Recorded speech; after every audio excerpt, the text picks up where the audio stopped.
Welcome in to the Jordy Culotta Show. Wave your hand out there, baby! Shout out to the show. She puts the pinky into the nostril. Man, look at that. Healthy competition, there's nothing like it. Y'all grow up. The line's wrapped around the stadium. Different strengths. I just lost a tooth. It's gonna be fun. You know, we might have a story. I love what you're doing. Bergeron wants to take us fishing this afternoon. Sharif, you play for the bad boys of the SEC, man. We don't apologize to anybody. A lot of people are saying you're going to be wearing number 7. I don't really know. I want to. He look crazy, Bill. Good feet on the old man. Definitely come back.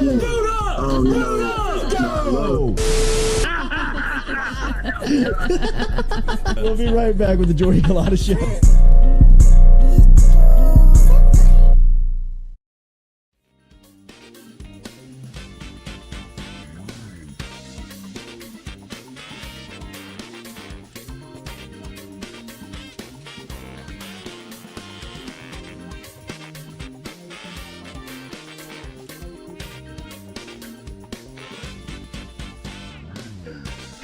Welcome in to a Thursday edition of the Jordy Culotta Show, driven and powered by Ghost Chevrolet. Shout out to our crew over at Ghost Chevrolet. Saw Nick Richard yesterday coming through the studio. Saw him last night out at the flag football fields. GEAUXChevrolet.com. Remember, online you can shop all the inventory. If you're looking for new cars, go down to LaPlace, Louisiana for used cars over here in Baton Rouge on the corner of Sherwood Forest and Florida Boulevard. Got a packed house this morning.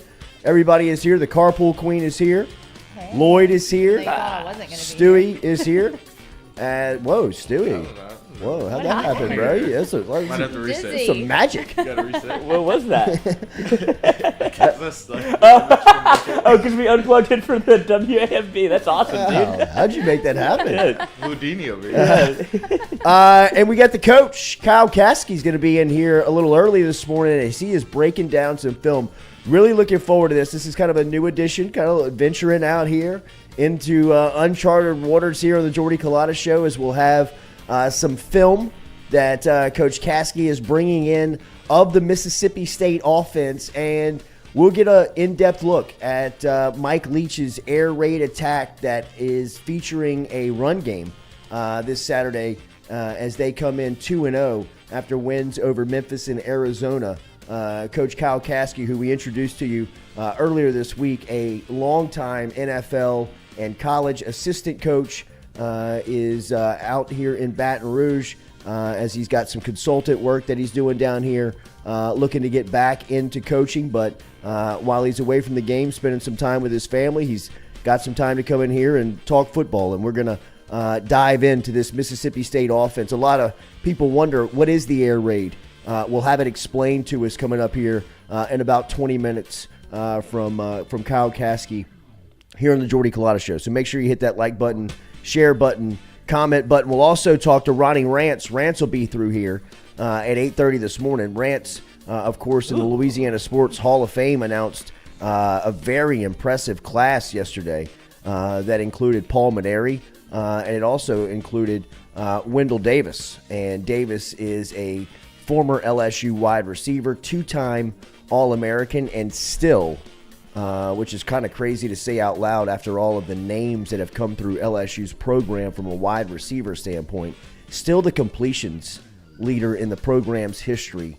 Wendell Davis will be here at 8:30 this morning as we'll talk to him, obviously, about the announcement from yesterday's Louisiana Sports Hall of Fame that he will be featured in this year's class. Eli Manning in the class, Paul Byrd, former 2-time All-American with LSU baseball, a part of that 1991 national championship, played for 7 Major League Baseball teams, is going to stop by here. Ronnie Rance is going to stop by here and talk about that class at 8:30 this morning, and we will link up with Wendell Davis. So lots to get to coming up here. And then Zach Ewing will be here later in the show, and we'll get our picks from our friends over at Caesar Sportsbook. How you looking over there? I see you just kind of typing away over there, just kind of pecking away at it, bro. How we feeling? Hey, NFL, college tonight. Slate. Yeah. I love a little Bengals revenge game. Love a little LSU, little teaser put together. LSU plus 10, Bengals money line. Bengals in Dallas, right? I don't know about tonight's Chargers, game. Chiefs, right? Yeah, great game. Bro, Yeah. Chiefs look like a buzzsaw. Oh, Yeah, I know. You're not betting But on it? Charge, I will eventually. Let me get there. Let me settle in. In-game. But yeah, absolutely that too. But I feel like a lot of Chiefs talk. Chargers just kind of mowing along after they kind of dominated as well. So I think maybe take the points here, even though no Keenan Allen. Two of the top quarterbacks in the league tonight, right? I mean, this is probably two of the top four in the Certainly league. two of the top, Herbert. like most talked about. Herbert trying to take that next step into a playoff quarterback with Pat Mahomes on a revenge tour, it feels like. KC -4, according to our friends over at Caesar Sportsbook. Check it out. You can download the app. You see the QR code in the top right of your screen. If you want to download that, make sure and use the promo code JCLSUFull. JCLSUFull to risk-free up to $1,250 of gambling over with our friends at Caesar Sportsbook with 34, tonight. Chargers 32. Is that what you like? 32? That's your score prediction? Yeah. How do we get to Yeah, 32? how did we get to 34? I don't know. I read it. Oh. Who you played by the who you internet. plagiarizing? Yes. No, someone's pick. It was just someone's opinion. No. Not not yours, though. picks. Yeah. All right, we'll give you our picks with Zach Ewing coming up here at about 8:50, 9 o'clock this morning. We might go a little late here this morning as Coach Caskey's going to be here early on talking about some film and kind of getting us set up for this LSU-Mississippi State game where there are storylines starting to butt up everywhere. Yesterday we mentioned that there might be still yet another shakeup on the offensive line to anticipate from LSU. And after talking to more people close to the program yesterday, I do anticipate that you will see Xavier Hill at some point this weekend. He may start. I think that when you look at this offensive line, they're still trying to figure out the combinations and the group that they want to settle on. And I think that they anticipated, they built themselves a little bit of a not a grace period, but a little bit of a buffer of, look, they're going to have to try and figure this thing out. They've tinkered with Garrett Dellinger at center. They've moved now Charles Turner back to center. They've moved Anthony Bradford from tackle to guard on the right side. Now they've shifted him to the left side. They had Miles Frazier at guard on the left side. Now he's playing tackle on the right side. They've had Cam Wire in there. They've had Tremont Shorts in there. They look like they want to get more reps for Emory Jones, and now Xavier Hill was kind of dealing with the same issues that John Emery was dealing with in the first 2 weeks of the season, where they weren't even they weren't available for the game. They were ineligible because of some things that they were dealing with off the field.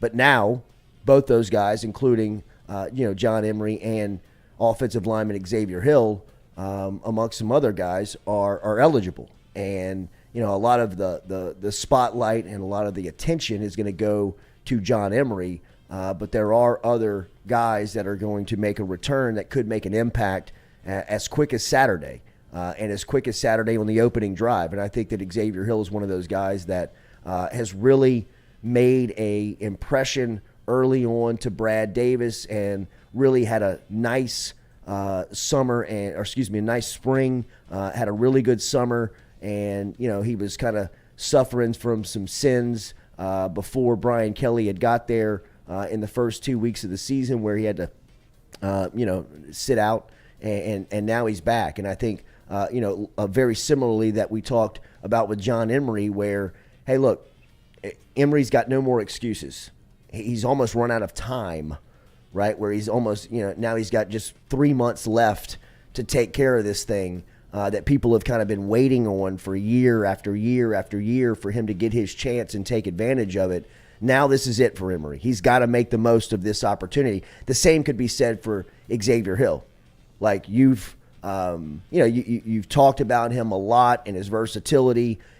People were talking about his commitment to Alabama at recruiting. LSU flipped him late in the process to get him on campus, and he's not yet really, caught on and been a consistent player like many anticipated he would be throughout recruiting and throughout some of the early parts of him being on campus. Now it feels like it's his time, where he's going to get his opportunity, and whether what he makes of it is still yet to be determined. But, I think that they view Xavier Hill as a guy that can help them out really quick, and he's probably one of the best 5 offensive linemen that they have. And I think that's their goal at this point. Sure, they'd love to play, Garrett Dellinger where he's comfortable at, whether that would be at a guard position or maybe even a tackle position. They would love to be able to play guys or give some relief to even a guy like maybe Will Campbell, who's so young, rather than having him learn on the fly like he is. But they're having to find the best 5. Miles Frazier, was he better inside than he is outside? They like him better outside. Anthony Bradford, was he a better outside player or inside player? They like him better on the inside. They're still trying to tinker and find who's going to be the top 5 guys. And I think, Xavier Hill has a great opportunity to come in and, solidify himself as a guy that can earn a spot and take it the rest of the, take it for a minute here, have his opportunity to play.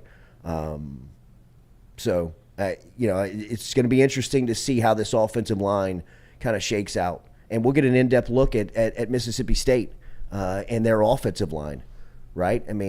Think about it. Mississippi State center Dylan Smith was originally committed to LSU, spent a year on campus at LSU, transferred, and now starting for the 3rd straight year in Starkville as their center. Think about what LSU's been doing at center since he left the program 4 years ago.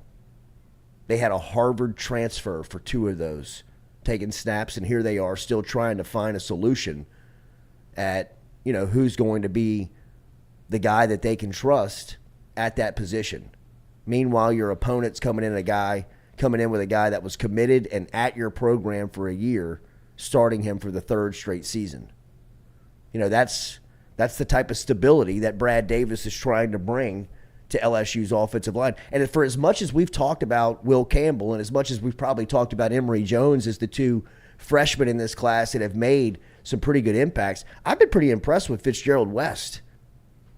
He's a guy that's gotten some late time, and if you watched him play on Saturday, he looks like a natural center. He's a true freshman playing that position.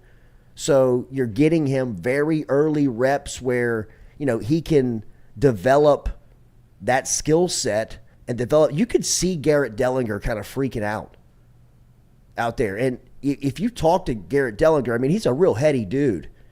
He's a smart guy. You would think that, getting out there and learning a new skill for him on the football field would not be as challenging as it may be for other players. But you could see that center position was putting a lot of pressure on him to, the things that we talked about.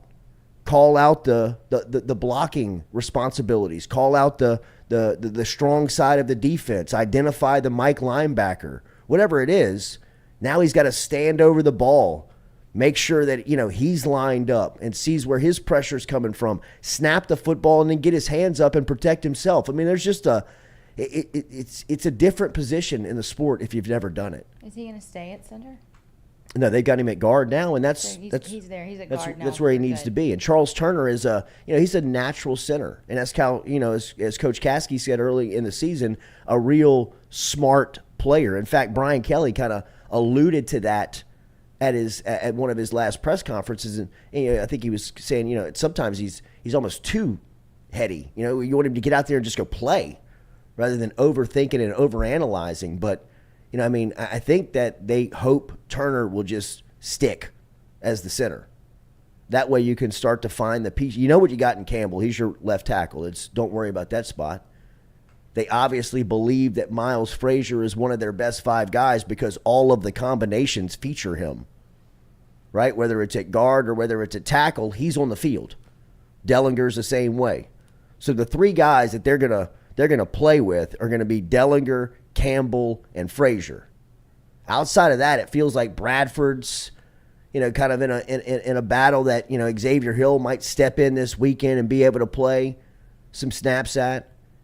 And then, some guys like Tremont Shorts, Emory Jones, some other guys there might have opportunities to step up and grab some reps as well. So they're still looking for their 5 offensive linemen, and it's the first weekend of SEC play. Not ideal, but it happens, right? Sure.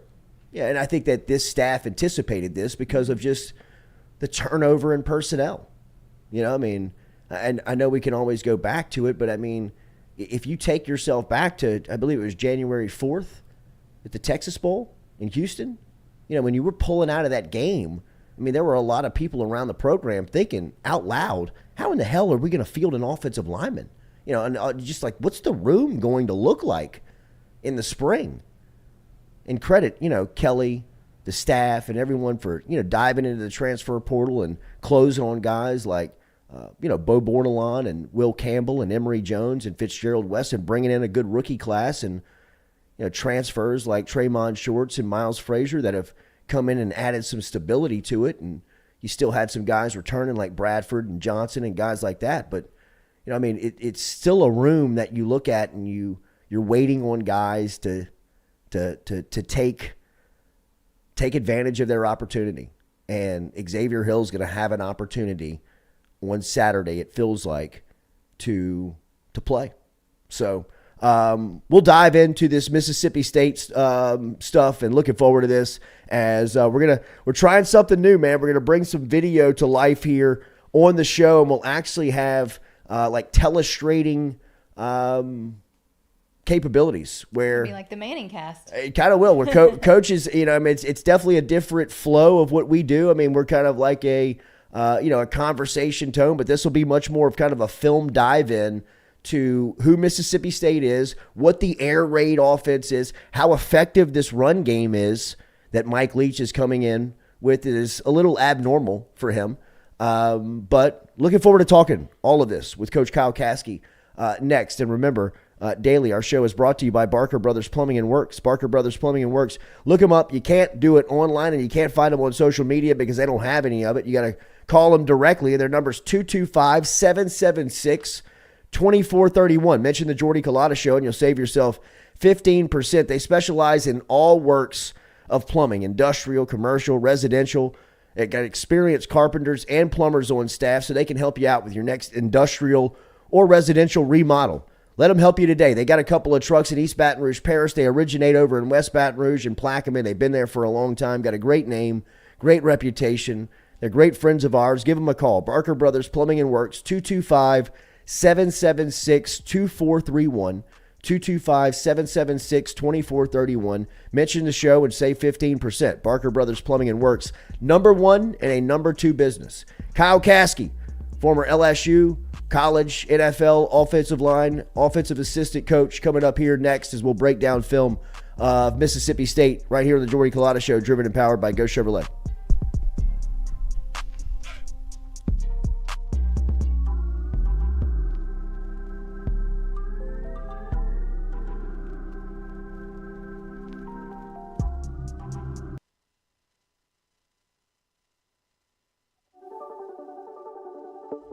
Don't let the name fool you. Men's Total Health has offerings for the ladies, too. Guys, is your wife or partner suffering from urinary incontinence, low sexual desire, or pain during sex? Then the O-Shot might be for her. Don't let it scare you. It's totally natural. It's PRP.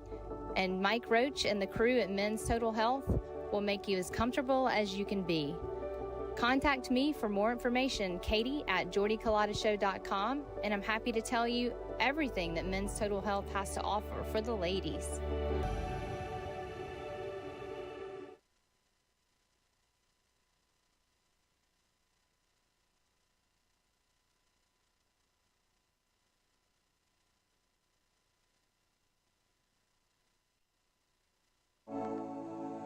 Looking to book a dumpster but no idea how?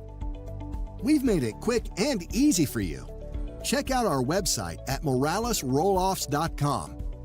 Let Morales Roll-Offs know your desired delivery date, and finally, provide your contact details. To make payment, look out for an email invoice with all your booking details. On delivery day, our driver will notify you through text and email that your dumpster is ready and on the way. Now you know how easy and convenient it is. Call Morales Roll-Offs at 225-427-0000 for your dumpster. In a wreck, Gordon McKernan Injury Attorneys is ready to go to work for you. Come meet your team. I'm your intake specialist. I coordinate your case and connect you with your attorney and paralegal. That's us, your legal team. Here you go. Thanks. And we'll fight to get you every dollar you deserve. I'm your settlements and disbursement manager, and I'm here to get you paid on time. I'm attorney Gordon McKernan. Put our team to work today. Just call us. Get it done. Southern Eye Centers, located at 6859 Jefferson Highway right here in Baton Rouge, has been serving your eyes for over 40 years in the Capital Region. They offer friendly service in a helpful environment with the highest level of personal care to manage your eye health and vision needs. If you want more information, log online to southernyecenters.com. That is southernyecenters.com. Stop in and check out their beautiful office located on Jefferson Highway right here in the capital city. And remember, each time you walk in there and you mention the Jordy Culotta Show, Dr. Ann Shaw and Southern Eye Centers will take 25% off of their fantastic selection of sunglasses. All you got to do is mention the Jordy Culotta Show. Check them out, southernyecenters.com, and located at 6859 Jefferson Highway.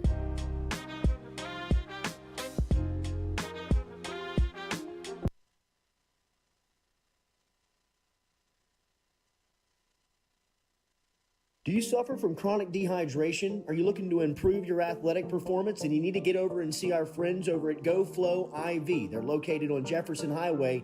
Easy to find them online at GEAUXFlowIV.com. Make sure and use the promo code Jordy Culotta Show. If you do, they'll take 15% off of your initial visit. Check them out online, GEAUXFlowIV.com.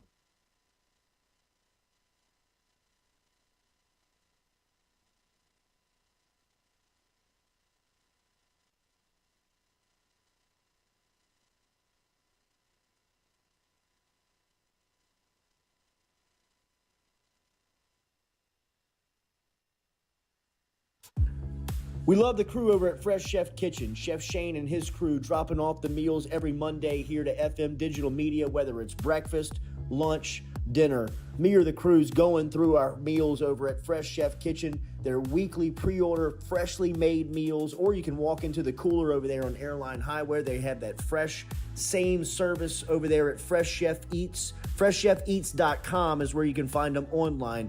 Fresh Chef Kitchen. Tell them you heard it right here on the Jordy Culotta Show.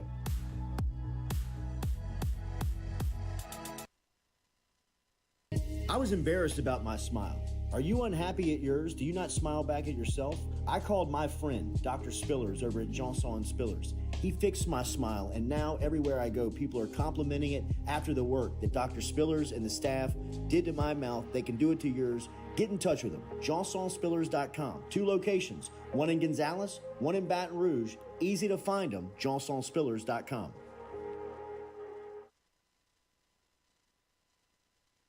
Red Stick Sports, a local staple in Baton Rouge to all sports fans, was founded back in 1981 and has remained a family business for over 40 years. Today, they still have the great selection on the floor, but they're also a leader in custom apparel for businesses, sports teams, and other groups. Take it from us, everybody over here at FM Digital Media. They help us out with all of our apparel. Let them help you out today. Go ask for Cody over at Red Stick Sports. Check him out online at redsticksports.biz.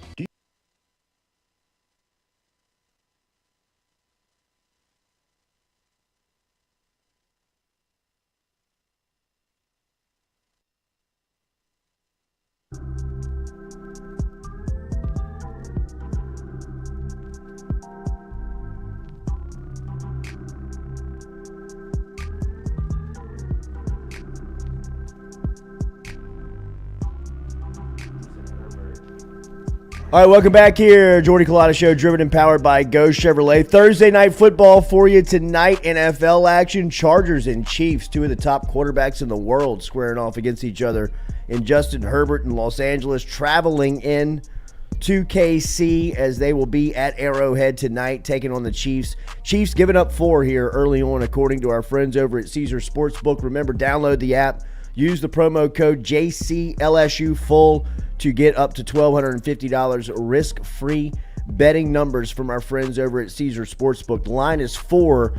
Total is 54 going into tonight's kickoff at 7:15 this evening from Kansas City. All right, looking forward to welcoming back our guy from earlier this week, Kyle Caskey, who is an Aggie. He is an Aggie.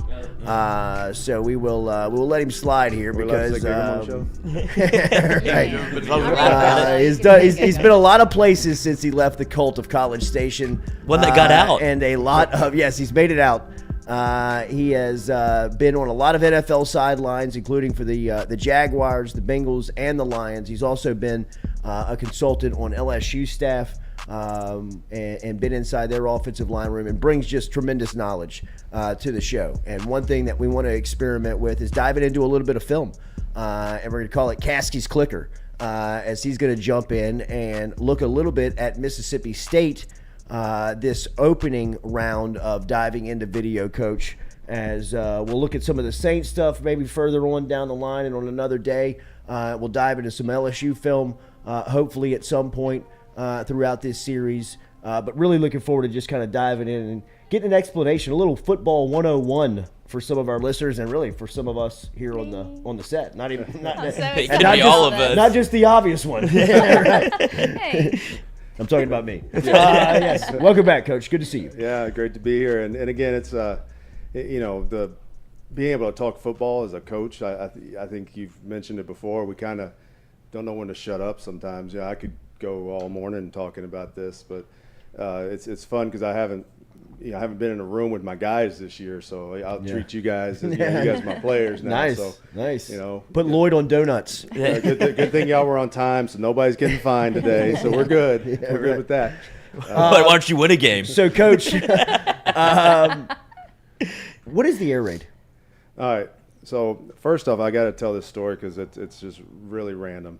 Like 3 or 4 years ago, he was still at Washington State. Mike Leach was. All right.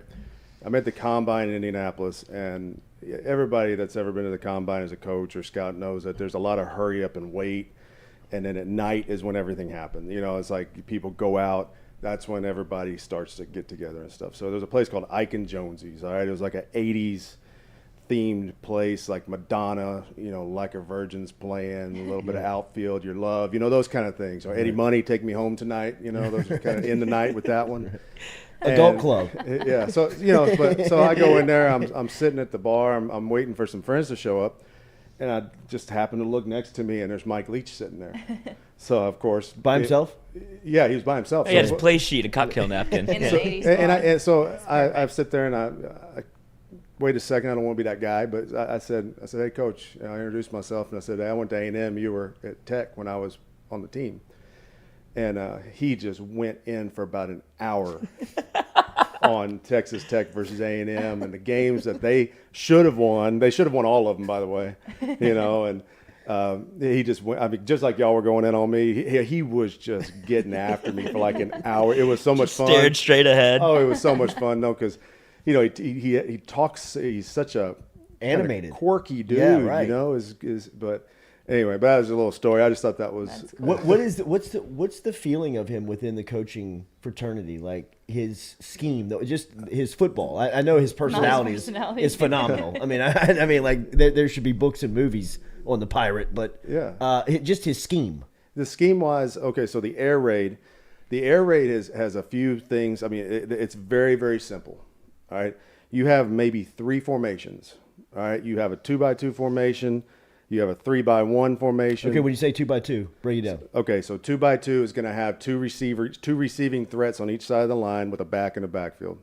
3x1 is going to have a single receiver to one side and 3 receivers to the other side with a back and a backfield. And then you'll have an empty formation where the back then goes out and it becomes a 3x2, a 4x1 maybe, but usually a 3x2. The three guys go to the wide field side. To the wide side, and then the boundary side you have 2 guys. A lot of times you'll have maybe 3 runs. You have inside zone. You'll have some sort of an ISO play and a jet sweep or a draw, and that's it.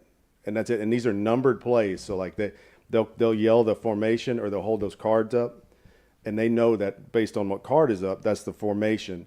and then the play gets called out. The two outside receivers always stay in the same spot. They don't switch sides. All right, so that's how you can play fast.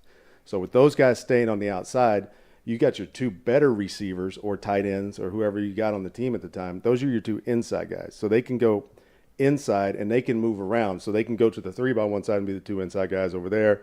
2 by 2, they got one on each side of the quarterback. So those guys are moving around. It lives off the fact that you're going to run a ton of plays and you're going to wear the defense out. You want to wear the defense out because you want to throw the ball deep on them. You're not wearing the defense out because you want to throw shallow crosses and things. Now, that's in there because you got to have that. But once you get them on their heels, take a shot. Mm-hmm. So that's the whole point of the fast. Now, you're going to have some 3 and outs. And that's turnovers. Fine. Yeah, you're going to have turnovers. You're going to have incompletions. It's going to happen, but you're going to run so many plays that at the end of the day, it doesn't matter. And one of the things that you see on any of his teams is they have humongous splits by their offensive linemen as compared to other teams. Well, think about this. So you have a defensive lineman that's always going to line up on the outside shoulder of a guard. And then you have a defensive lineman that's going to always line up on outside the tackle. Well, if you just widen them out a little bit further, they're further away from the quarterback.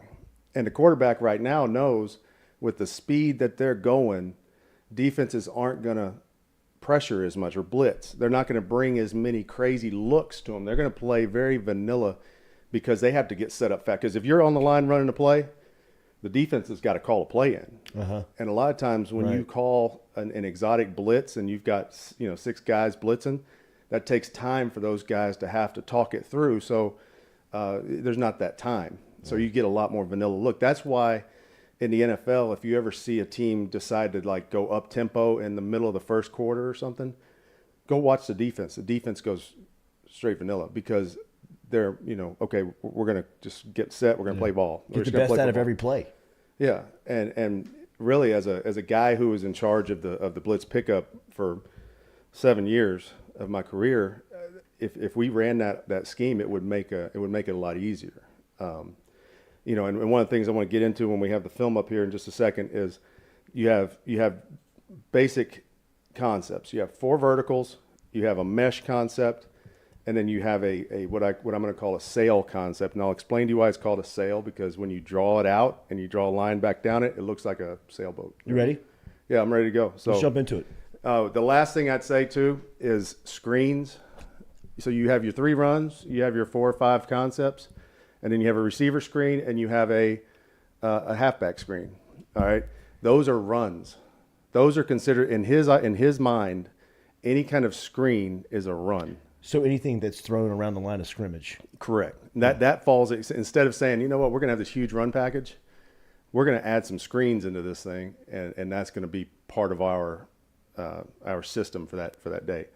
So as we look here, I'm gonna show you guys a few plays here, and I'm gonna try to show you here. So I'm gonna pause this before it gets going. So what they do is the first concept is a 4 vertical concepts. Okay, so when I say a vertical concept, we're saying verticals up and down. So if you're looking at it from the offense's perspective, they're going straight. Vertical is a go route, basically. Mm-hmm. All right. So what they do is they end up running 4 verticals. So usually in college, it's right outside the hash, down the numbers, so those 2 lines. If you have a third guy right here, he's going to run over and get to that spot, and then this guy's going to be here. All right. They can also tag things to where they can tell this receiver right here to stop. So if they're getting a lot of off coverage, so if this DB right here were to be playing back here and dropping back, they could tell this receiver to run up here and stop. All right. So with that being said, going back to what I was saying about 2 by 2 and 3 by 1, let's take this guy, and he's not there. Let's put him here, all right? 4 verts are the same thing. You know what I'm saying? He may have to work his way in there, and then he works here. So, again, that's number 1 because, again, they want to wear you out to throw the ball deep. This is not some sort of passing offense where, hey, listen, I just want to, really – throw the ball where it's open. No, we're trying to throw it deep on you. They're almost working short to be able to get the deep shot because you want them on. I wouldn't say on their heels, but where You're they're setting having them up. to. Yeah, everything's Yes. setting them up. Because you get them in, like you get the defense essentially in a basic look, and then that's when you realize what kind of shots you can take off of what they're presenting you, right? Correct. Yes, because like right here, if you look at the way this defense is playing right here, this defense is only rushing 3 guys. When it's all said and done, they got 3 guys rushing. You got this guy out here. They're playing a quarters look. Now he's pressed, but he's dropping back. So you got 1, 2, 3, 4. That's why it's called a quarters look. But this is really a max look. Anytime we say it's a max drop, usually you got 7 guys dropping. So you have another guy here, another guy here, another guy here. Well, this guy's dropping now. So now you only got 3 dudes rushing. I mean, you got 5 linemen. You should not have a problem. Right. Now, when I say that, you shouldn't have a problem. Doesn't mean you're not going to. But, if you look at this from the end zone, now, why are they running the back out like this? They do a lot of this kind of stuff because, again, it takes somebody else out of the play. This guy right here is a check down, but he's a decoy. Yeah. He's acting like a blocker essentially. Yeah. So he's right here, and so right now, these guys here are, they're keying in on him, but the second he leaves, you can see this guy just backed out of there right here, and then he's kind of got his eyes there, but he's really picking this guy up. This guy just took somebody out of the play. He just took a rusher out of the play. So that's the reason they do that. The next play that's going to come up is called mesh. All right, and the reason it's called mesh is because you're taking 2 players and basically you're shoulder to shoulder. You're meshing them. Now, one of the ways this thing is taught, and this is the way we taught it in the NFL, was there's going to be. Let me get this guy motioned over. All right, and I'll show you the play, and then I'll go back and draw it. You can see these 2 guys kind of running underneath right on the A, and they're trying to. They don't really do a good job, to be honest with you. So this guy's going here. This guy's going here. And it's built for man coverage. All right, it's built for man coverage. Now you have other routes built in, so that's what I'm saying. They can tag these 2 guys on whatever you want. All right, if it's man coverage, these guys should run. They should be able to low 5 each other on the way by. That's how close they should be. That's how we taught it. We taught them to run by and they low 5 each other in practice. Like if they didn't low 5 each other in practice, they were wrong. And you've seen it in games sometimes where teams are like, when they get so comfortable doing it, where they're dicing you up, where they're high-fiving across the middle of the field. It becomes a joke. Right. As they're passing each other. As they're passing each other, you'll see them like 5 each other. Mississippi State could have done that in 2020. And so what'll happen is now, if it's not man coverage, so if it's man coverage, you're hoping that they pick off the guy. Right, like they run into each other. They run into each other. Yeah. It's a natural pick. It's a natural pick. Yeah. In the game of football, as coaches, we call it a rub. We don't call it a pick. All right.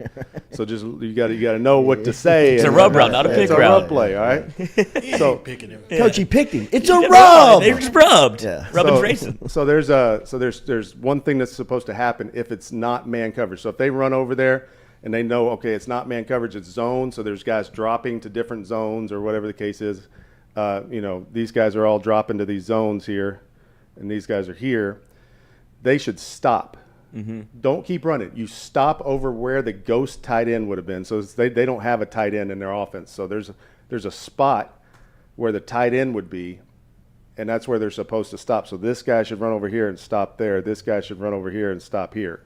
And then the quarterback can just dump it to him and let him run. It's essentially trying to find like the soft spot in the zone, right? Correct. And again, they like right here, if you look at this guy should be sitting right here, and this ball should be popped to him right there. All right. And again, if you look at what they're doing, let me ask you this. All right, anybody in the room, why should they know when this guy motions that this is not man coverage, that this is zone? Because nobody followed him. Nobody followed him over.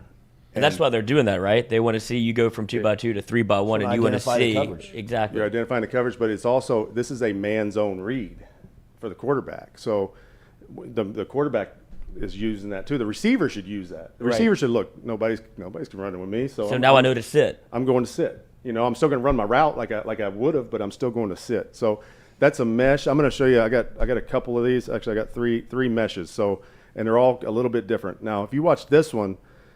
So you see how they bring this like jet sweep type motion with the receiver on the outside? Well, number one, nobody runs with him. Right. So it's zone. Number two is you're flooding. When I say you're flooding, you're bringing all these dudes over here. So what that should do is somebody from this back side over here is probably going to have to push this way because all of a sudden all the receiving threats are over here, and this guy's running here. All right, so if you watch what happens, now this guy right here, because this guy had to push over because everybody was running over here, it opened this guy up right here. He ended up throwing it to the wrong guy here, but you see how they both stopped because they both knew it was zone. So that's what the mesh concept is. And again, you can put whatever you want over here. All this stuff over here, like there's your check down. This guy's running guys out of there. So there's ways to get around it. And it's something I mentioned earlier, if you look at the size of their splits on the offensive line, that's not normal. All right. Normally it's about a 2-foot split. I would say that's at least 3 feet. That's at least a yard in between them.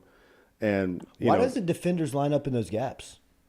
Because there's a thing called we've always done it this way. And it's, very football. And it's gap integrity and right and all that. But the problem is, let's say my man this is a 3 technique here, and there's a guy in front of number 11 with his hand down, so that's a shade. All right, let's just say my man here moved down in here, and they rushed here, but they had a run called. And then all of a sudden the back hits it over here. And, this linebacker should obviously be there.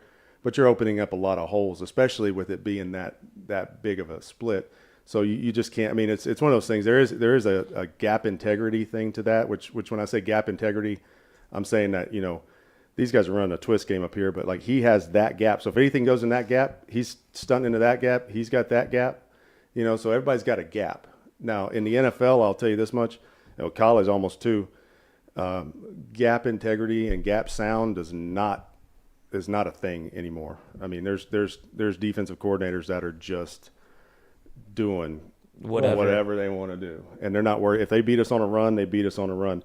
Now, if you look here, like if I'm LSU, do I put Savion Jones in one of those gaps and just say, put your hand in the dirt, and as soon as that ball moves, go kill the quarterback? Yeah, and I think that's what you probably want to get your better rushers this week on the interior, because these guys out here are so far away from the quarterback right now that they're going to have a hard time getting there as quickly as he gets the ball out. So if you want to put, like if you had Mason Smith still, I mean, I know, right, fortunate, sure. but if you had him playing that position right here, that would help out a ton because he could do all kinds of But again, that. Obviously in the issue right now, but so here's a look at this is 3-by-1 like we were talking about. All right, now they're motioning here to 2-by-2. Again, nobody runs with them. I tried my hardest in this last game to find a man coverage one. Arizona had the right idea. They know they run this play, so why even fool with why man? Screw yourself on it? Why put yourself in an advantage just by calling it?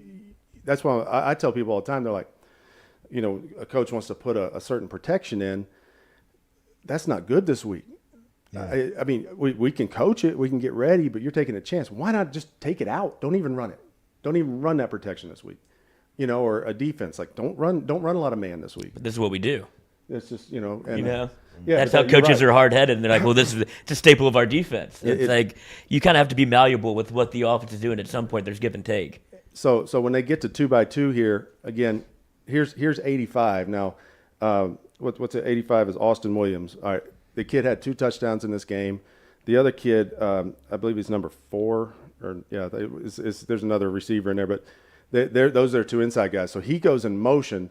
So obviously this is one of their better players. Well, here comes this guy I tell you always stays on this side. Now he's running the mesh route here. All right, again, they know it's zone. So look, they both sit. Now this isn't a great throw by Will Rogers, but I think if you look at what the quarterback's trying to do, why do you think the quarterback threw it right there? We can actually see it from the end zone better.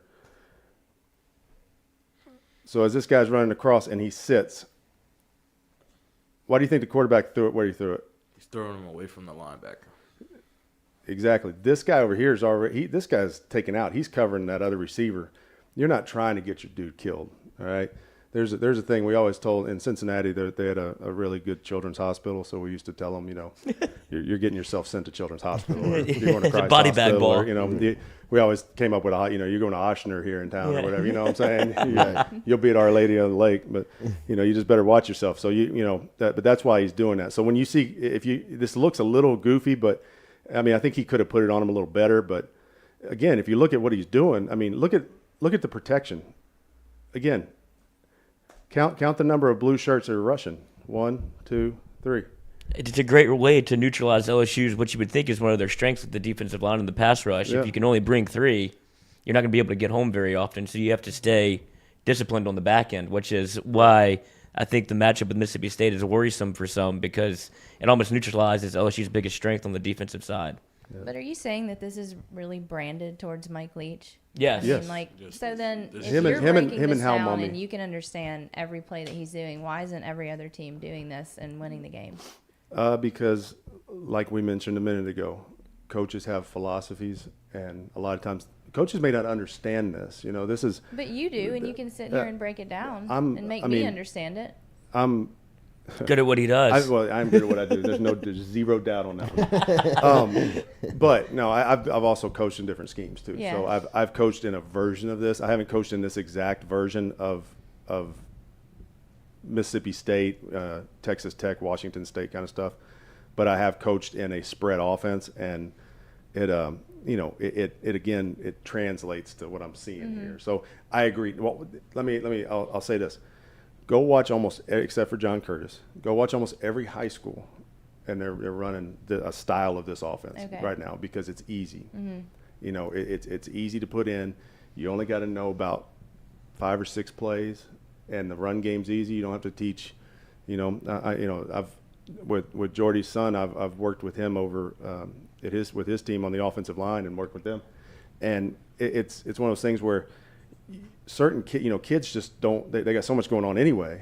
If you're a professional, or if you're in college, you get them whatever you want. You're an adult. Yeah. But a high school kids. So that's why a lot of these guys are running this. So, all right. So the next, I'll move on to the next. So that was mesh. So you've got 4 verts. You've got mesh. Now here's the next one that's going to come up. And the reason I said it was called a sail is I want you to look at. There's 3 receivers. There's 3 receiving threats to the top. I know this is 2x2, but the third receiving threat's this back. All right. So in all reality, a lot of guys will run this guy on a flat. They're going to run this number 2 guy like this, and this number 1 guy runs like this. All right. So somehow or another, that became known as a sailboat, a sail route, because it looks like a sail. That's really weird. Y'all get that? We good here?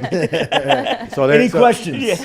Any questions? So if anybody ever says, "Hey, that's a sail concept," so coach, I got the sail route, or do I have the clear out? Yeah. Now I'll take this. Every time I got to explain to Stewie about the goddamn sail route. Let me drop for you again, Stewie. Here, stem ball flag. Here you go. That's your boat.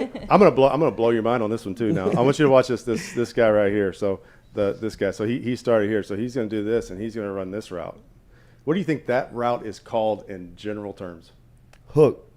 L. Out. It could be getting out. Yeah. It's usually called a bench. You know why it's called a bench? You're running because you're running towards the bench. Y'all think coaches are coming up with stuff, man? We're just talking. We're just making up stuff. So, but this is the sail route. So let's call it bench. Gotcha. Yeah, right. If you don't know it, that's where you're gonna be sitting. Yeah, right. So Caskey says call it bench. Let's call it bench.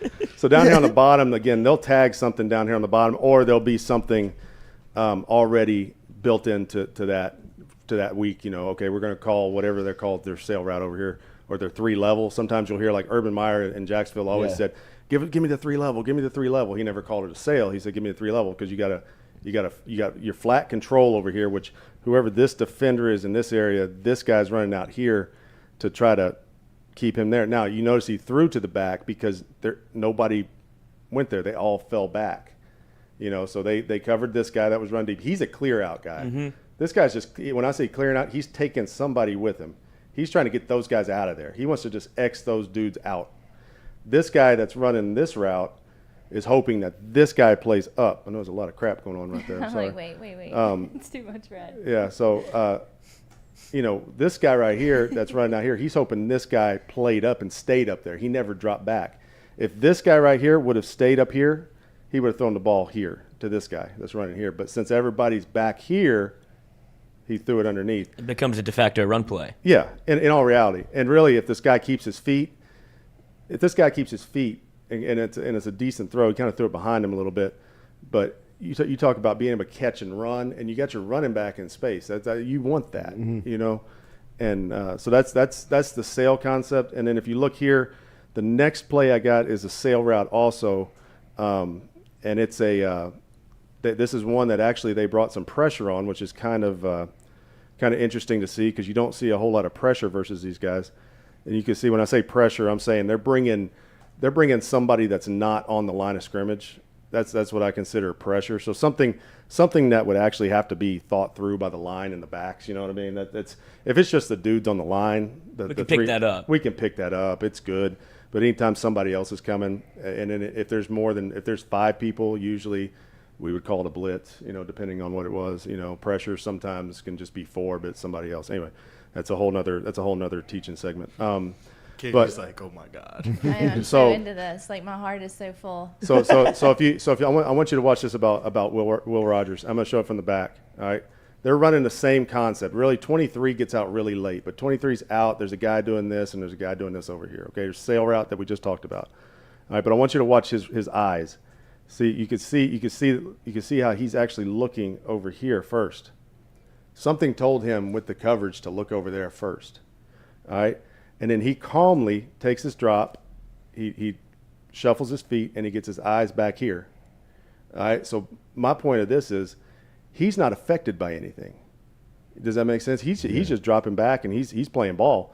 And I mean, really, in all reality, I mean, again, you end up having only four guys because this guy dropped. You really got only 4 guys rushing, even though it's a pressure or a blitz. But you can see he goes through his progression. And it's really good by him as you watch it from the sideline because he gets back and then here's this guy right here running the same route you just saw. He breaks it off a little bit flatter, and the reason that he's going to break it off a little flatter here is he does have this isn't man here. Okay, this is more of a carry type of thing. Okay, so there's certain zone concepts, especially when you got a blitz on, where you're losing a coverage defender, so he has to play man because there's nobody else to cover if he runs vertical or so if he just kept on running here, he's got to run with him.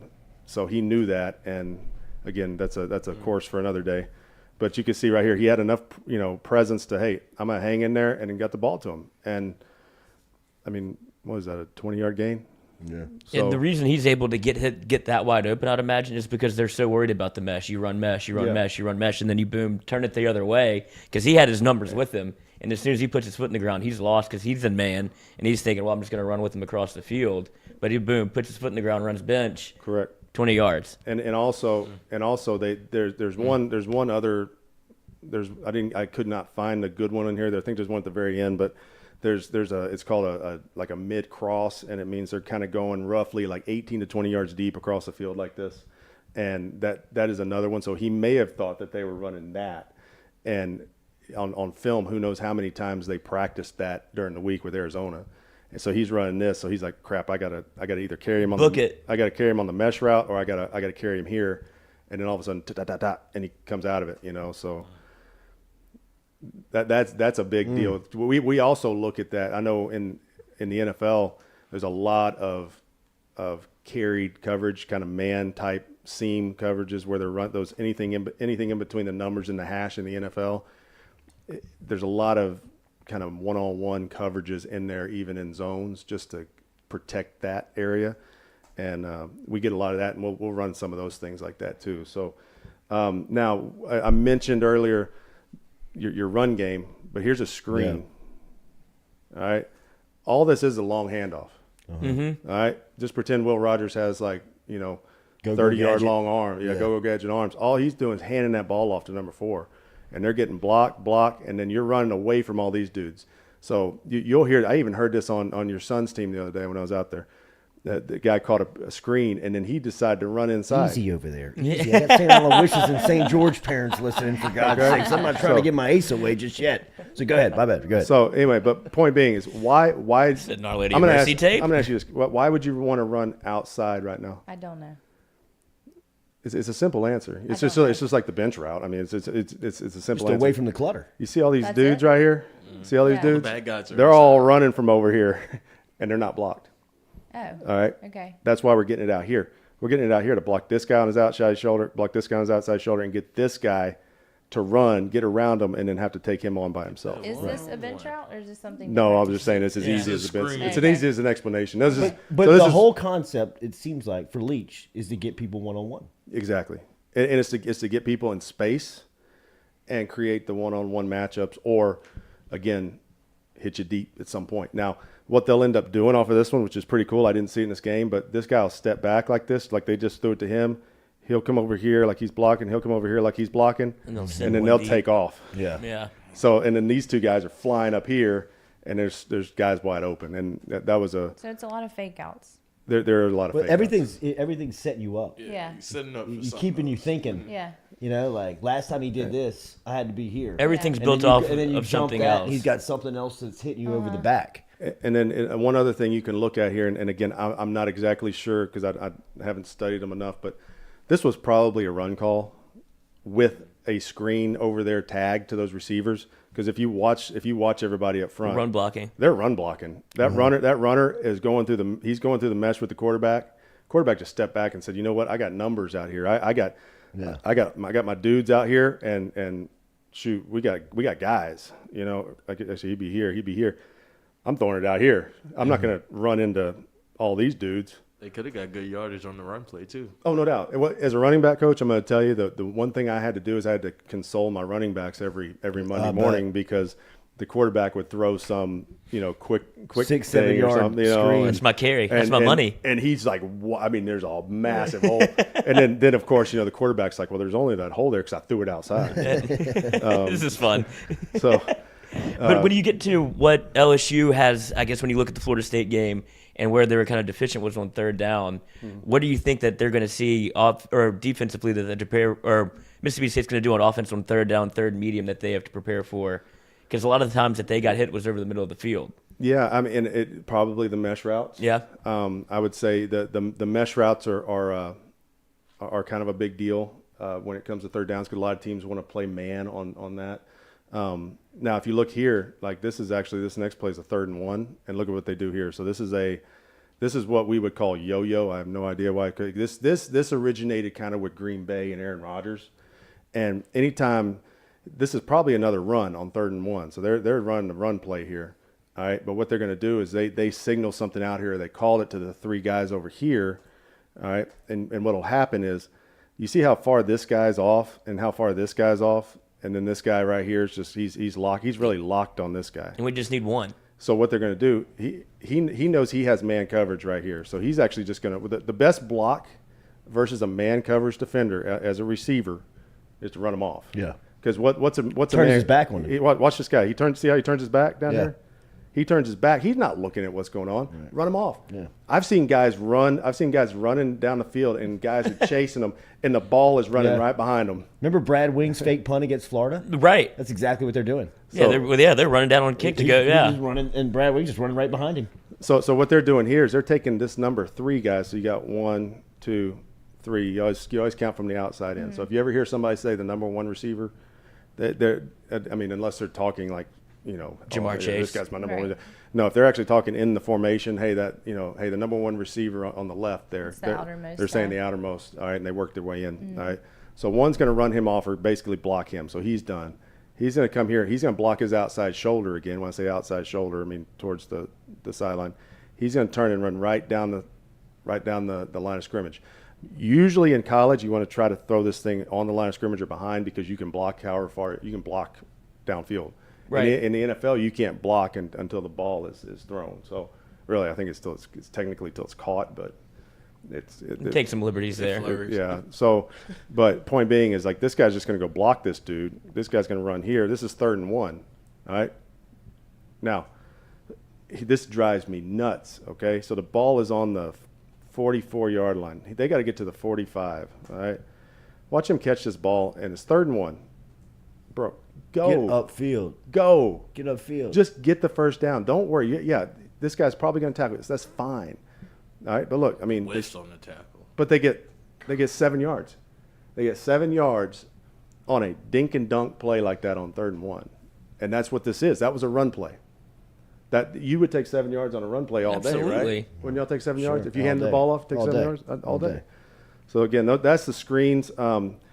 Now, this is one thing I thought. I found this play, and this play doesn't really fit in kind of really to any certain category, but this is more of they're running it's called a double post up here. Now, why is that route called a post? I don't know. Why? You run into because there's a goal post. There's a goal post up there, so you're running towards the goal post. Yeah. Coaches, huh? I mean, yeah. So, don't overthink it. They're not overthinking it. I'm overthinking it. So right here, I thought this was good by Will Rogers. He sees all this off coverage over here. All right, and again, I don't know what down this is. I need to see what down this is. Smash at the bottom. It looks like a smash concept, but it's crazy because you wouldn't think that you'd be able to just get it off that quickly, but he saw it. So right here, this guy's playing off, so he's hitching, he's running the corner. It's not a big thing in their offense, but he sees that stealing. And shoot, look at that. There's 10 yards in between those guys. So by the time he catches the ball, boom. I mean, he catches it. Now this guy does a good job. All right. This is called, split. You split two defenders, C2 split two. Mm-hmm. So you see two, split two. Now you got this dude standing here. Now it becomes, do your thing. Now watch this kid, man. That's a heck of a run, man. I'm about to get into their running back here in a minute, and this dude's a load now. A running back. Yeah. So again, you can see here now. Now look, they got 5 guys on the line of scrimmage. All right. But they're only rushing 4 of them. This guy. So point being is it makes it easy on the quarterback to where he's not really especially when you have somebody like Will Rogers that's now comfortable in the system. He knows where all the checks are. He knows when people are going to stop. They've all run it together now for this is his 3rd year at Mississippi State, and it's been like it gets to the point where it becomes secondhand nature, where they know when to stop, where to sit, when to throw short. Like that's what makes this offense tick, is being able to be like almost fluent in it. We watched this one yesterday. Yeah. All right, now this play right here. I'm gonna ask you. Okay, is this man or zone? Remember what you learned. See that guy ran with him. Yeah. So wait, that's man, right? There we go. So you got to look at that and say, now there are some times where it does, but if you watch it this enough, you can tell that's going to be man coverage. Okay. So now the other thing that's different about this is there's a thing called you have cover 3, which you have 3 safeties or 3 DBs playing the deep thirds. All right. So if it was broken into thirds, all right, you've got cover 2, which you've got 2 guys deep, and they're playing the halves. One guy's got one half, one guy's got the other, and you have cover 1, which is man, and you have 1 deep safety who's just a safety valve for everybody else underneath. This right here is called cover 0. Why is it called cover 0? Well, there's nobody back there. There you go. There is no safety back there. So that doesn't mean it's an all-out blitz. Doesn't always mean that. All right. NFL down here, there's a lot of times they have cover 0, but then these guys on the outside drop back and kind of spy and play like a thief or a robber. They play that. So what they're doing here, Will Rogers sees, man, this is cover 0. First off, I got to get the ball out quickly because I don't have enough blockers up front. Okay, because they're going to end up bringing 7 guys. They're going to bring 3, 4, 5, 6, 7 guys. He's covering him. He's covering him. He's covering him. He's covering him. And then what they're going to do on the back, because y'all are going to go, well, who's covering the back? If the back were to run out here, one of these 2 guys is called a peel. So he's going to peel. He peels out of his, kind of like if you're peeling out in a parking lot. Yeah. You peel out and go cover him up. You're supposed to peel off. So right here, if you watch 85 down here, he has off coverage, and this guy's actually, it's hard to tell from here, but he's outside leverage. All right. He's at least head up. And I guarantee you he's looking at 85 and going, he's going to beat him all day. And ding, Easy. I mean, it's simple. That's stealing. But here's the thing: he got the ball off quickly because he knew that. And if you watch the protection up here, the protection's just as simple as it can be. There's your guys all hat on a hat. There's your guys all packing down in the A gaps there. Actually, it's in 6. But look, yeah, because that got peeled off, you know. So see 48 peeled on 23 when he ran out. But if you watch all these guys are doing, this is just called full slide. They probably have a call, I don't know what it would be, like Lee. They got Lee, and they all know we got our left gap to our left. Ray, you got your gap to your right. So in this case, this would be like a Lee. And then he knows I got to beat that guy with the ball because he ain't blocked, you know. And if the back was in there, if the 23 stayed, he would block him, and then this guy would add on, and you'd have to beat him with the ball.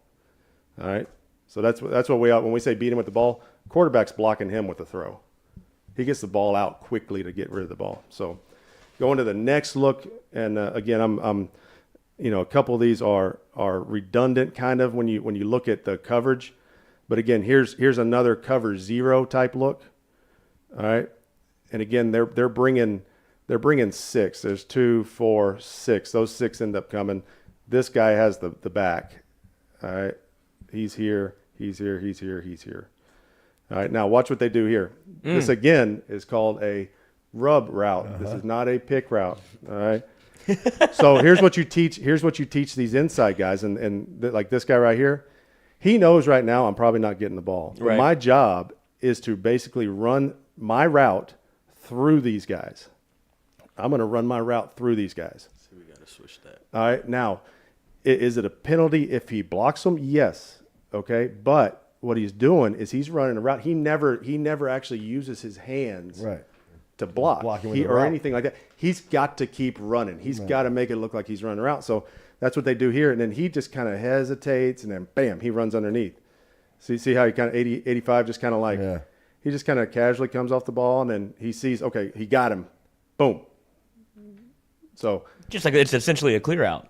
Yeah. Because you're just trying to create a little bit of conflict to where, all right, if I stutter and go, I'm open. It's a slightly different version of a mesh route. Yeah. You know? And all right, Coach, show me one run concept. I got next play here. You actually, I'll skip this one. But sometimes you get really lucky. He had a really lucky pass right here. I'm just saying, sometimes you get lucky. You talk about running so many plays that you can take chances sometimes. Because let me go to the next play here. All right, so here's a run. So this is oh no, I'm sorry. I was saying right here. This is the only time he actually Will Rogers pulled the ball down and ran.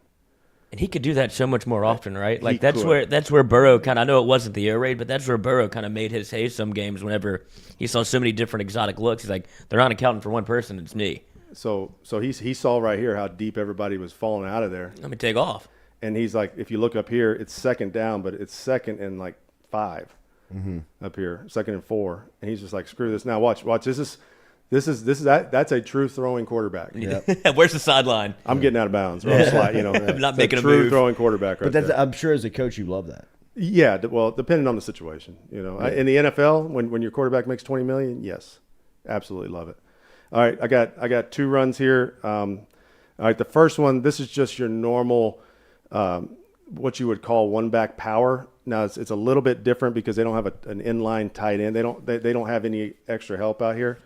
All right, so what they've done is they've taken this guy out of the box, the tackle box. So that little area right there is the tackle box. So they're not worried about him. So how many offensive linemen we got? 5. I mean, they're not worried about him. Why aren't they worried about him? Well, it's too far out to play. Okay. Yeah. How many offensive linemen they got though? Right now. How many offensive? You got 5, right? Yeah. All right. So if you look at their run game here, this is another thing. He could probably throw out here somewhere if he wanted to, but he looks here and he says, "I got 5 guys in the box. This guy's out in coverage. All right, we're running the ball over here, over to the left. Inside. So you have numbers. You have enough guys to block their guys inside. So what they're doing is he's saying, okay, you know what? We're gonna run our run play, and there it goes. Boom. Now I want you to watch this kid from the end zone. You don't have to worry about the scheme because LSU's going to set up their fronts differently than Arizona, but but if you just watch the way this kid runs, I mean he doesn't. I mean look at this. He's not going down. he didn't go down. And the good thing about when you're watching this, like as an NFL running back coach, and you see this kid do this, I don't know exactly how much this kid weighs, but he looks like he's big. He's got thick legs. That's impressive because you know right there, you can do something with that as a runner. And the other thing is now he's got the ball in the incorrect arm. He should have it in his left arm. Outside arm. Outside arm. Why? In case Look right here. Look right here. So the ball's in this arm on this side, right? Mm-hmm. Look where everybody's coming from. Mm-hmm. All right, for 2 reasons. You don't want to be hit. You don't want them to hit the ball. But also, we always taught if he's got the ball in his left arm right here, he can use his right arm as a weapon. He can stiff arm. He can swat. And it's not you're not just running here trying to you're not protect a sling. the ball. Yeah, so you can actually, if you get the ball in your left arm, you've got something to fight. Derrick Henry's the best at it. Mm-hmm. Well, watch Derrick Henry takes people every game and throws them in the dirt. Now he's got like 40-inch arms, so he can do that. But But I liked it. After watching this one game, if I was scouting this kid, I don't know where he's going to go or what his deal is in the draft because I haven't obviously had to do that this year. But I'd say that kid's got a chance. Now here's the net. Now this is the last play I got. All right, so if you watch, this is 23 right here. All right, that just ran the ball. No, same guy, yeah. All right, now they're going to ask him to go block. All right, now this is a good old ISO play, all right? And we call this ISO because he's actually he's isolated. His block is isolated on a linebacker. Now his linebacker, the guy he was blocking, I'm assuming is this guy because he's looking at him, but he runs out of the picture. Now watch what happens. He just keeps going. Boom. He's not ISOing a safety. I can promise you that. This guy is not meant the first guy in his to face. block him, but his awareness of the fact that, shoot, my guy just ran himself out of the play. Let me go find some work. Yeah, I'm just gonna keep going. I'm not gonna go chase this dude way over here. I'm gonna go hit this dude that's about to make the tackle. So they have these plays where it's, one back runs. Now they got both backs in there. All right. Now if you look at this too, and again I'll make this point on this play just one more time. It's 3rd and 3. All right. So on 3rd and 3, normally that's a passing down. All right. So it's 3rd and 3. This is usually a protection formation. When I say that, you're putting them in there to help block while you throw something. All right. Now, with them, they decided to run it, and that was good. Yeah. You know what I'm saying? So you can catch guys off guard with that. So is this their formula, like Max Protect? Yeah, if they needed it. Right. I don't think they ever need it. And again, look at their splits. Their splits didn't change. You know what I mean? It's amazing to me that, my man here, the right guard right here. He's a mauler. Watch how far he's got to go to get on this block. And he got him hooked. Now he got help from the center. I get it, but still, that's a long way to go. Yeah. So, but that's the air raid in a nutshell. And from what I've looked at on the Arizona game, I feel like I need a cigarette. I learned so much. All right, I did, but just the fact that we're sitting here breaking down Mississippi State, like this week sucks for me usually, but this was great. I forget that. Yeah, that was like good for you. You're like, oh yeah, how is LSU going to stop this? This is my offense. Yeah. Well, with being a Mississippi State fan, it's like anything else. It's probably going so fast when you're watching it out there. Yes. That it's hard to really say, oh, that's what they're seeing. That's what they're doing. But again, they're going fast because they don't have a lot to think about out there. Yeah. And that's which is a beautiful thing. Uh-huh. Oh, it's great for those players. It's great for the quarterback. Number one, the quarterback. That's where look at the teams around the nation in college or even the pros, and sometimes you say, why are they running? That quarterback can't do that. If you have a throwing quarterback and you're trying to run read zone options and stuff like that, why are you doing that with this kid? Let him throw. Or if you have a running quarterback and you're trying to force him to drop back every time and he just can't get it right, let him run a little bit. Let him, because the more those guys run, the more they'll loosen up. Mm-hmm. The more they'll be able to throw better, and the more the game starts opening up a little bit more. Yeah, it slows down for them. And so when we say, like, we always told the guys, we want the game to slow down for you. And what that means is you're seeing it so well that it's actually everything in your mind isn't going crazy, and you're seeing it from a slow. It's slowed down. Mm-hmm. It's like you're watching it in slow motion now. Like Peyton Manning, Tom Brady, all those guys. Even Mahomes, all these guys now. you see him making checks and things, and like, man, how did? Because he saw it coming. I mean, he's seen it so many times that it was second nature to him. So, but hopefully that was helpful. That was very helpful. That was very cool. We're going to do more of that. Coach has access to some NFL film as well. We'll talk and dive into the Saints at some point before the weekend and start to look at Brady and the Bucks as well. We will definitely be back doing some of this stuff. That was cool, man. And it's very easy to do on. Well, he can tell he's not taught just it. that part, but just the visual of bringing Right. it to the audience was cool as far as the being able to telestrate it. So Caskey's Clicker, a huge success here on day one. We will definitely revisit that before the weekend. Hit that like button, share button, comment button. As always, brought to you by Go Chevrolet. We'll reset the set. Ronnie Rance will be in here. We'll talk to Wendell Davis. We will talk more about the matchup of LSU Mississippi State. We'll focus in on the weekend, and we'll be back with more here. Jordy Culotta Show, driven and powered by Go Chevrolet. Ready, break.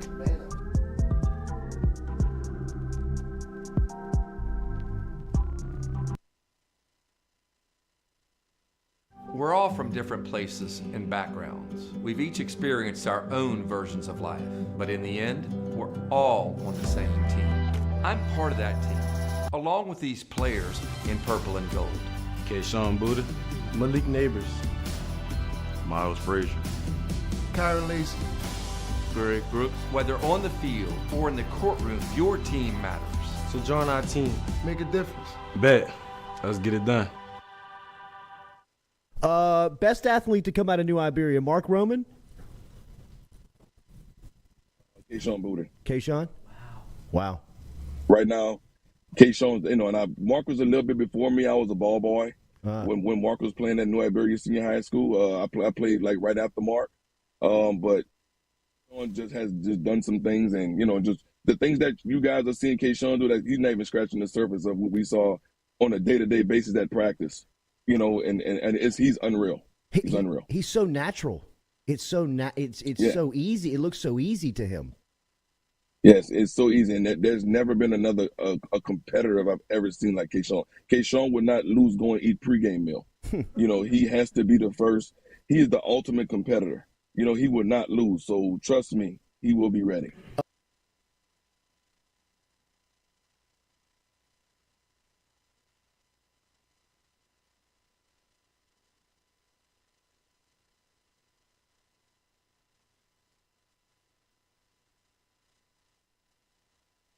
Man, so kind of when I entered the transfer portal, I knew, what type of facility, what type of, program I wanted to go to. Being that before I committed to Ohio State, my first unofficial was to LSU. Oh, wow. And but that was when Coach O and Court Raymond was here or whatever.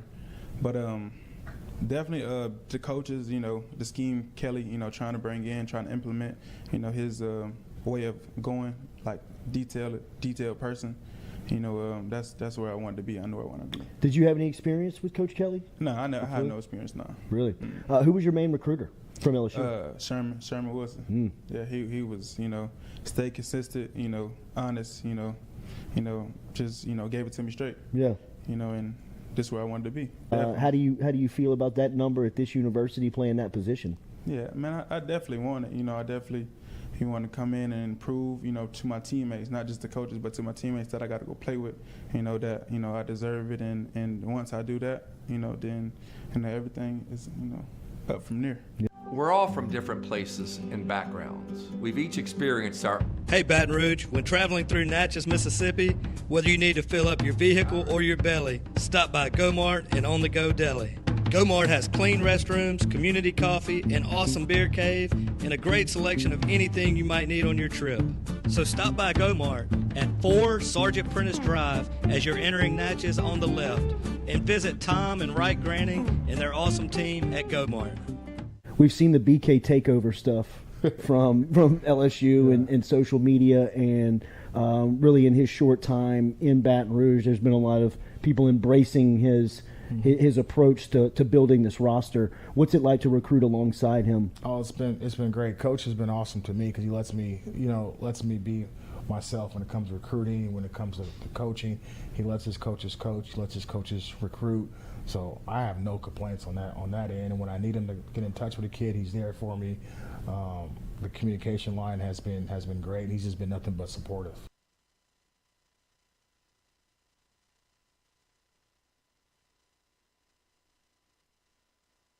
But this opportunity was different. You have a chance to come to a place with unbelievable tradition, work for the winningest head coach in college football. Just be at a state. I've never been at a state where football's king, and if you just dominate your state, you're going to get some of the best players that there are. Sure.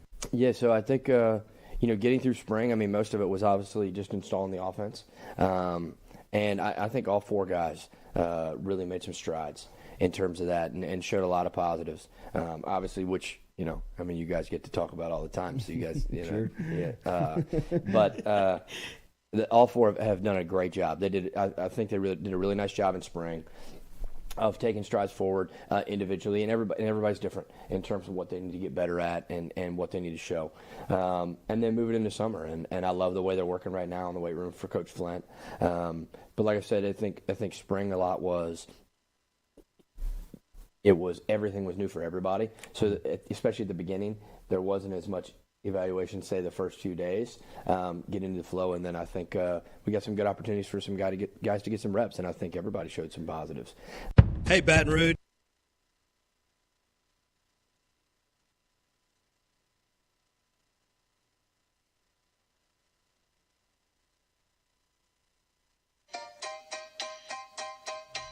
Hey fellas, it's Jordy Culotta for my friends over at Men's Total Health. Guys, do you suffer from fatigue, decreased libido, erectile dysfunction, weight gain or loss of muscle mass, signs of depression, anxiety, hair loss, mental fog, general loss of interest? Then you might be suffering from low testosterone. Go see my friend Mike Roach and his great team over at Men's Total Health over in Metairie at menstotalhealth.net online. And stop in and see how they can change your life today. A simple shot and some knowledge from Mike Roach can get you back up, moving with your energy, get your sex drive back, build your muscle mass, make you feel young again. All online, menstotalhealth.net.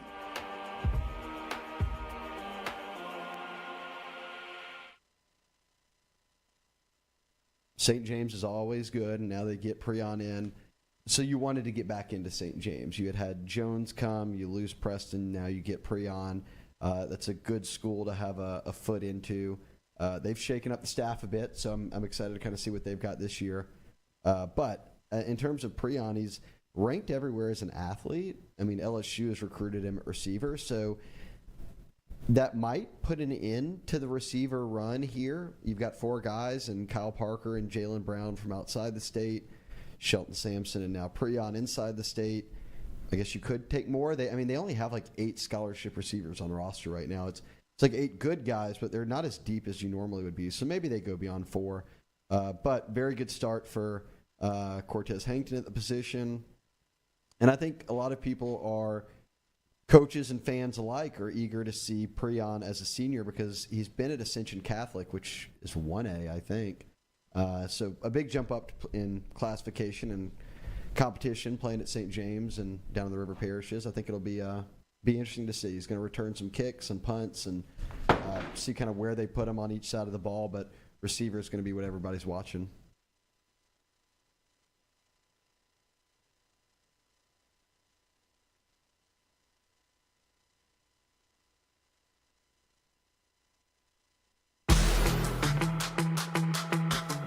Donaldsonville Glass and Body, the trusted name in frame, body, and automotive paint repair since 1977. They have served their customers for over 45 years. You can find them online at dgbauto.com or stop in and see them Railroad Avenue and Division Street out in Donaldsonville, Louisiana. Look, they can help you with your insurance claims. They can make the repair process as stress-free as possible. I'm speaking from experience here. I've got numerous windshields, body repair, all done by Kenny and the crew over at Donaldsonville Glass and Body. They are, without question, the most well-equipped shop in the area. Stop in and see them today. Shop them online, at dgbauto.com or stop in and see the crew over in Division Street in Donaldsonville, Louisiana. Donaldsonville Glass and Body.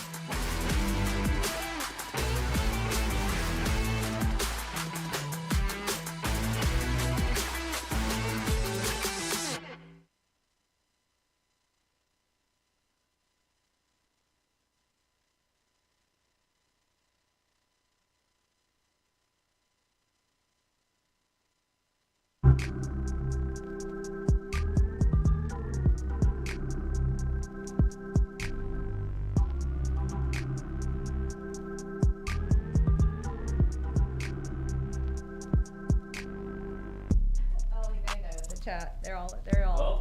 Heads up, you're hot. You're hot. You're hot. She's still hot from the sag. Damn, y'all. How much football did you learn? I mean, a lot, but What's the indicator of man-to-man defense? the fact that it was Mississippi State when I spend this entire week with people just railing, and like there's someone sitting here who's being positive about it. I am. I'm right here for you, Katie. So can you tell us? What How can you say that? I said that I would take Mississippi State in the game. Wait, what? I said that I was taking Mississippi State to win the game. I know that. Earlier this week. I know. So people are railing on you. I'm not just singling you out. Like Yeah. everyone. Leave me the alone. Chat, the social media. Defensive. Jeez. I wasn't just singling you out. As a whole. How much football did you learn? What's the indicator to a man-to-man defense? I don't know. I'm in a different world now. Like I feel like. Are you shocked at how simple? Yeah. Post, bench. Yeah. All of it. That for screen. sure. Screens. Yeah. They're making a screen. Yeah, I mean, like when we talk about this normally, yeah, like it's way more complicated in my head. It's not easy Like, stuff. when you Think slow- about the people that coach football when you see them. No, like yeah. Ed O's not trying to overcomplicate anything. No, I know. I mean, he's trying to four down lineman. Right. Talk to his daddy. He called a 4. He talked to his daddy. Speaking of talking to daddies, Culotta was all over Tiger droppings yesterday. Really? Oh yeah, 7 pages, Sweet. coach. Love it. Pages about what? About Love it. Walker Howard and talking to his daddy. Really? That What was about what it? the post was about? Yeah, that when you said he's gonna be like he might get reps as the number 2 quarterback. Everybody, of course, there's both sides to this thing. Okay. Perfect. Culotta said he was on the NUS bus, and now he's talking about Walker Howard. What's wrong with him? Pick one. Culotta racist. Wait, no one said that. Right? I'm sure I didn't make it through all 7 pages. Yeah, why not? I got to in before. Culotta said, and then somebody spells your name wrong every time. That just fucking hates you, and that's always a treat. It's like Culeot. No, I think he might be. He's just spelling it wrong. Got some big fingers. True mouth breather. Yeah. I think he's Right. going through it over there every day. Spelling Culotta with the O. Colada. Yeah, he's the South Park like World of Warcraft meme where he's just This guy, I hate him. Oh, another Culotta thread. Let me hop in. Sweet.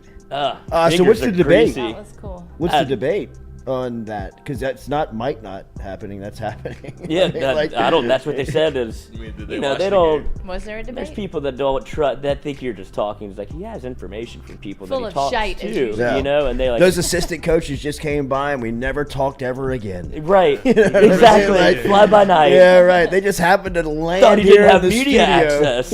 Yeah. He's banned. Right. Still have a phone. Sweet. Wait, Brock TV says I've seen Cum Laude. I love Oh, Culotta. nice. That's a good one. Speaking of a good one, he was not a good one. He was a great one.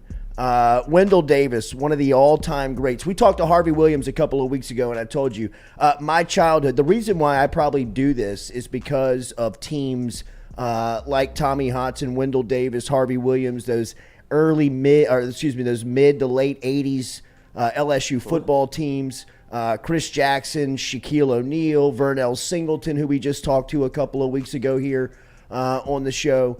But Wendell Davis was the man growing up. I mean, when we were kids, Wendell Davis was the dude. He was the first, in my opinion now, looking back of what we know of LSU wide receivers. He was the first.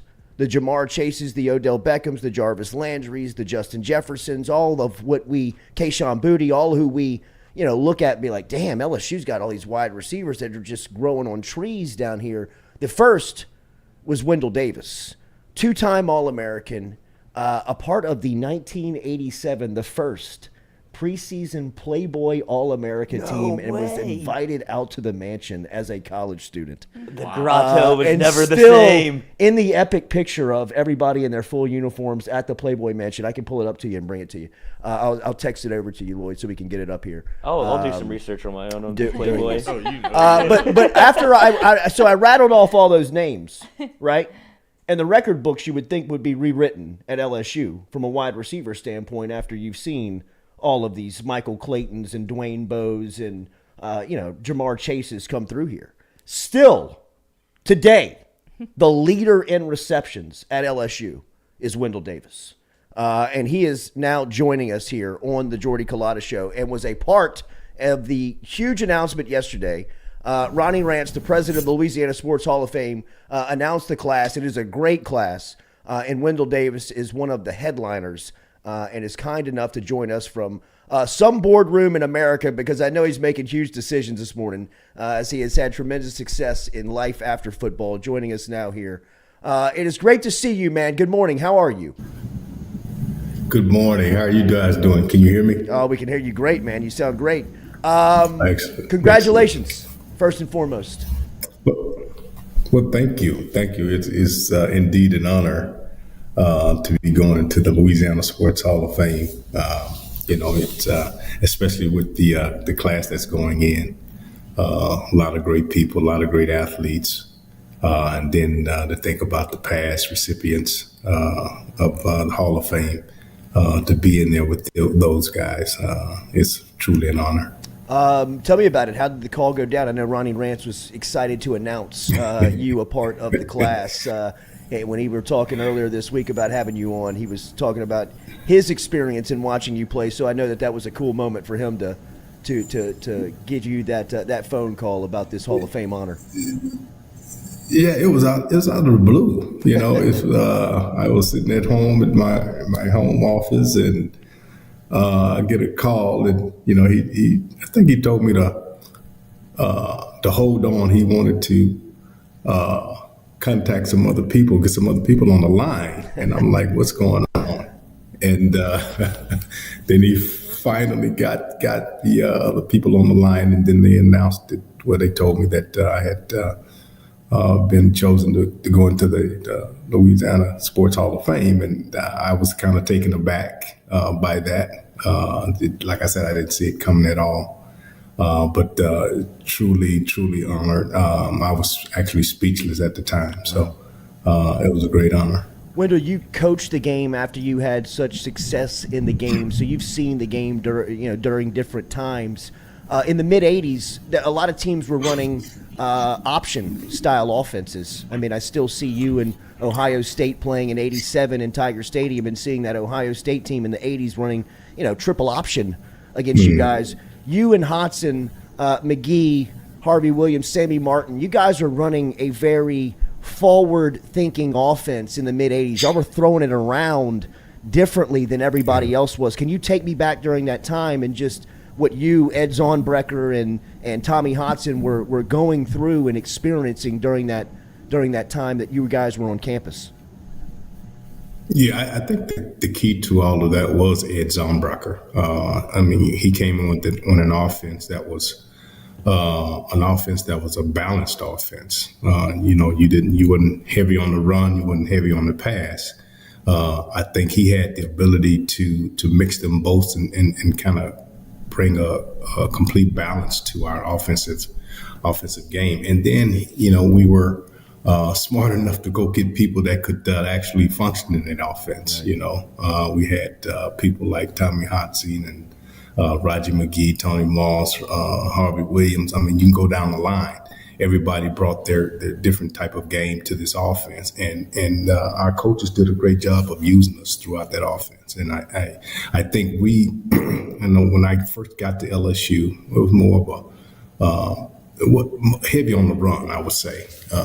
You had Eric Martin, who was a great receiver, but there was a lot of doses of Dalton Hilliard and Gary James. Those guys were pretty awesome. But I think with Ed Zornbrecher and the coaching staff, with the head coach God forgive me, Mike Archer. Yeah, and we really had a balanced attack. That Bill Arnsbarger 87 team, I think, was up until Saban had got here, was probably one of the best teams LSU had ever had before, LSU had kind of hit the golden age of the last 21 years. You were the SEC Player of the Year during that time. How rare was it for a wide receiver to get that type of accolade, during that time period? I mean, it's become almost like a quarterback. It feels like the Heisman. It goes to the best quarterback in the league every year. You winning that award in the 80s was very abnormal. Yeah, it was. I think a lot of people were surprised, but it goes back to what you said earlier. I mean, when we were throwing the ball around a lot, and we were scoring a lot of points, and our combination with me and Tommy was pretty hot at the time. I don't think a lot of that was going on in college football. Yeah. And that's why people are surprised that because it's either a quarterback or a running back that's getting that award. Interesting enough, I'm name dropping here, but just the other day, I was with Bo Jackson. Wow. We was at an event and we took a picture together. And after looking at the picture, I realized, I think Bo was a MVP, SEC, all SEC MVP. He won that award as well. Yeah. And it just blew my mind. I was like, wow. Yeah. So, I mean, it's, it's changed over the years. I'm going to name drop for you now. Take me back to 1987 to the Playboy Mansion, and how cool was Hugh Hefner back in the day? What was that experience like? You were on the first team, right?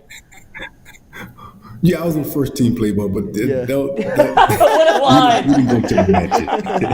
How much Cristal did you steal? It's a great picture. Look, Lloyd, let me give you this picture. Oh, I got it. Oh my goodness! Don't show that. Flip that thing. Look at him right in the middle of it. Still look the same. Look identical. It's just by name only. It says Playboy. Nobody went to the mansion. Nobody saw. Nobody. It's just by name only. I like you, man. You lie a lot. That's right. So Wendell, life after football, you got into coaching a little bit, and I know the business world has been very successful for you. Where are you now? What's your relationship like with the game? I still am involved in the game. I took I did a short stint of coaching a little bit after I played. I was in for a while. I owned a few franchises here in Chicago, and then I got the bug to coach. My son started playing, and I started coaching for his youth football team, and it just escalated from there. Next thing you know, I was coaching high school, and next thing you know, I went from high school to the pros. Right. I started coaching with the 49ers, and from the 49ers, I went to Columbia University and coached a few years there with Ed, one of our coaches that coached the offensive line at the time at LSU, Pete Mangurin. So I coached with him, and so it was an interesting ride. I enjoyed it, but kind of at the end, I just, after playing football for a number of years and then starting coaching, I kind of got burned out. Yeah, I bet.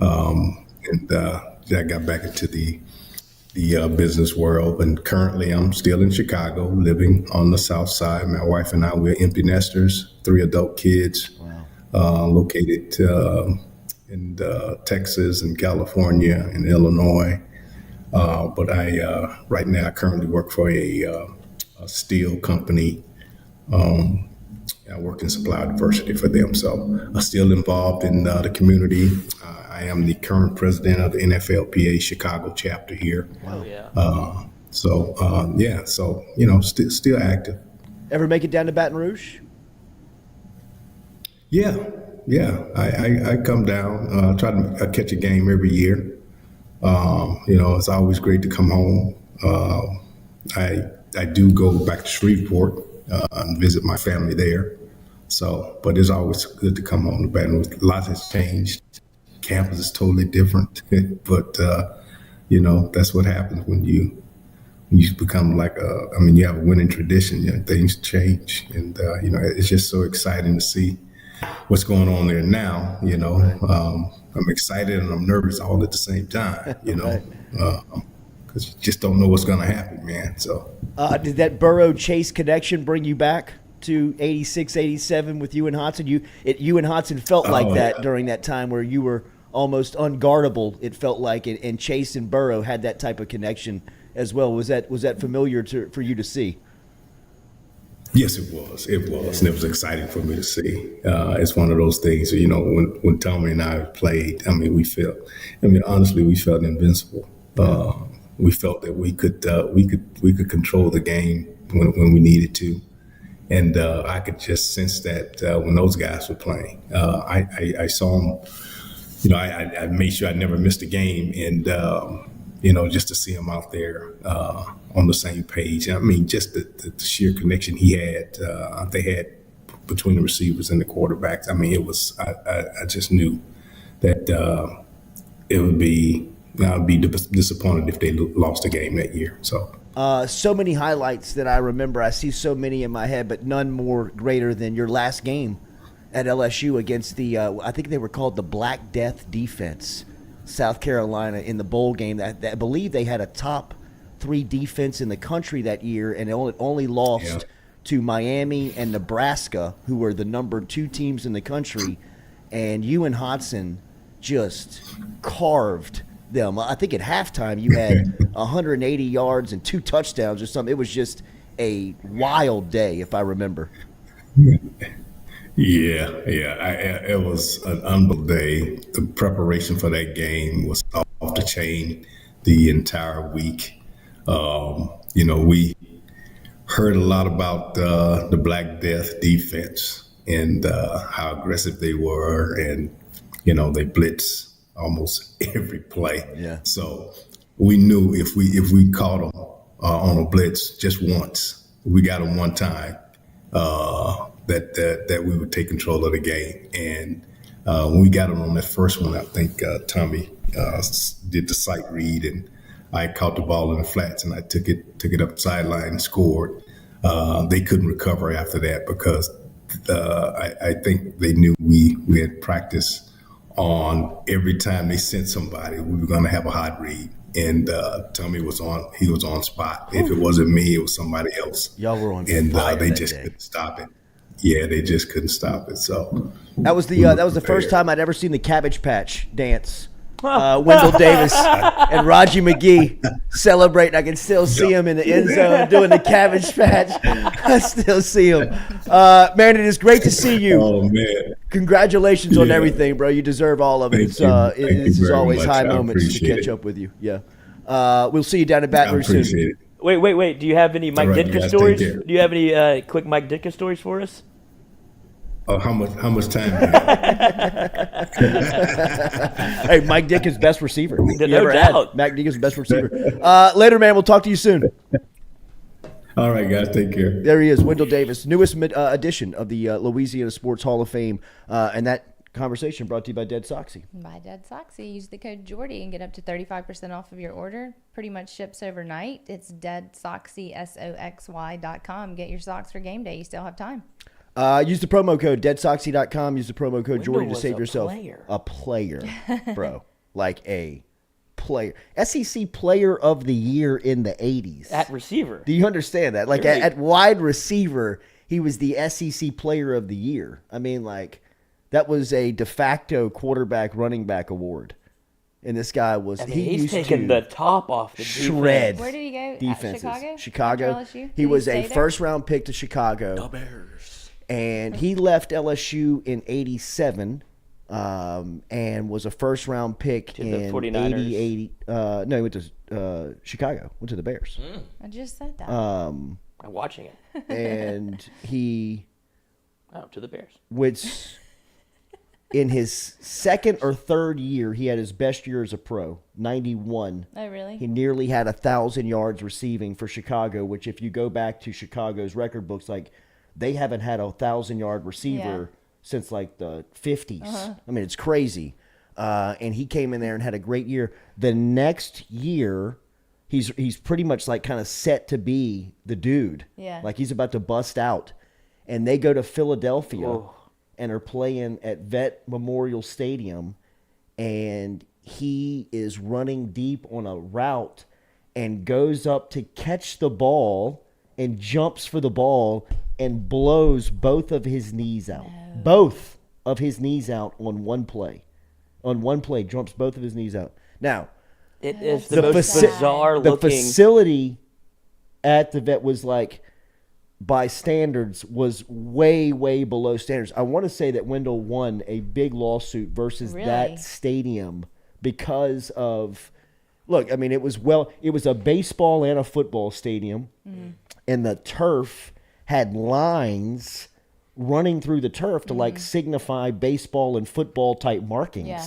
So there were changes in elevation in the carpet along the way. So, I mean, if you're a world-class athlete, which Wendell Davis is at that time. Yeah. I mean, he's 25 years old. He's in peak condition and performance.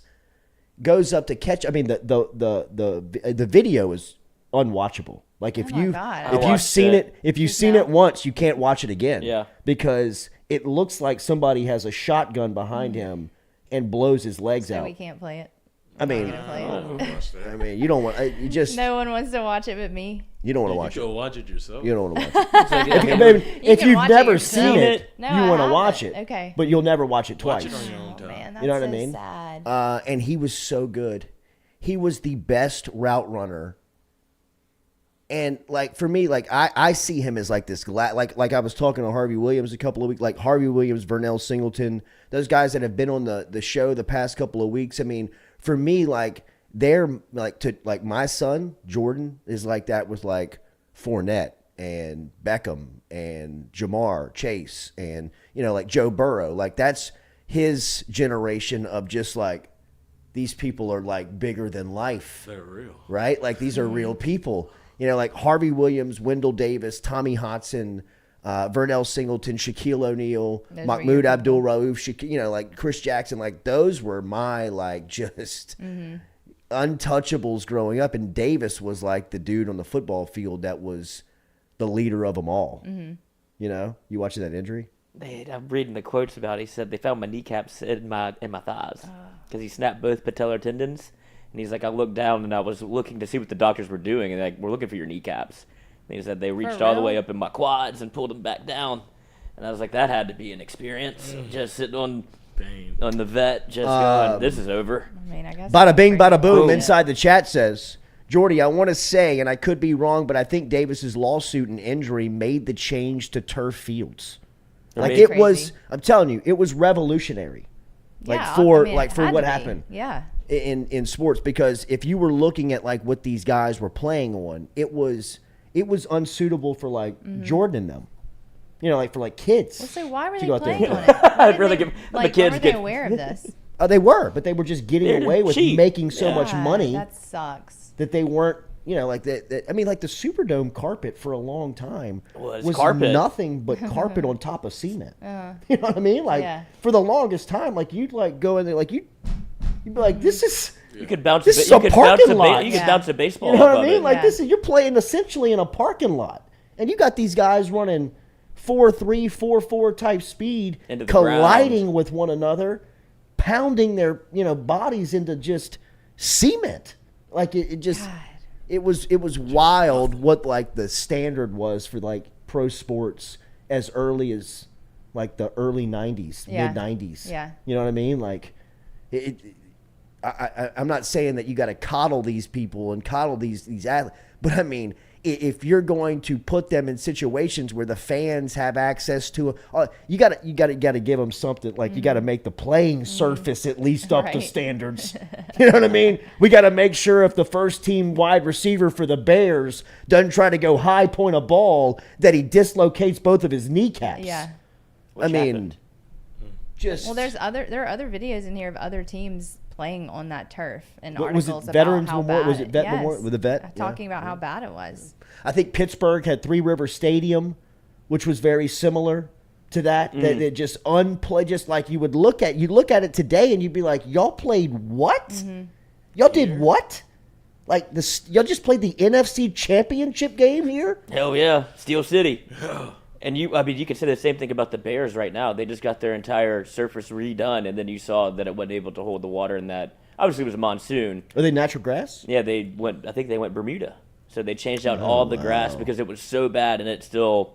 We'll see. I'm I guess just thinking like cities like Cleveland, Chicago. I don't know how can you really go natural grass in climates like that and not expect them to be a mosh pit. Well, I think they won it. It's so okay. I get it. Then the players don't, but the fans are like, advantage. This is bear weather. Like this, we want to be outside. Yeah, I'll be by the heater. I want to wrap myself up in a scarf and 8 jackets. Coming out the tunnel. Cheer with Miss Ditka and Butkus, man. They do like Go that. Bears. We'll be right back with more of the Jordy Culotta Show, driven and powered by Go Chevrolet. Hit that like button, share button, comment button. A lot of you still in love with Caskey's clicks. Yeah, we'll be bringing that back for you for sure here on the Jordy Culotta Show. The clicker. To watch yourself in those words. Yeah. You really do. What happened to Caskey's calls that that's the one I submitted. I like Caskey's clicks. Oh, yeah? Okay. Yeah, you do. Yeah, I bet you do. There are your hands. More than man-to-man defense explained to me here. Yeah. All right, we'll be back with more of the Jordy Culotta Show, driven and powered by Go Chevrolet.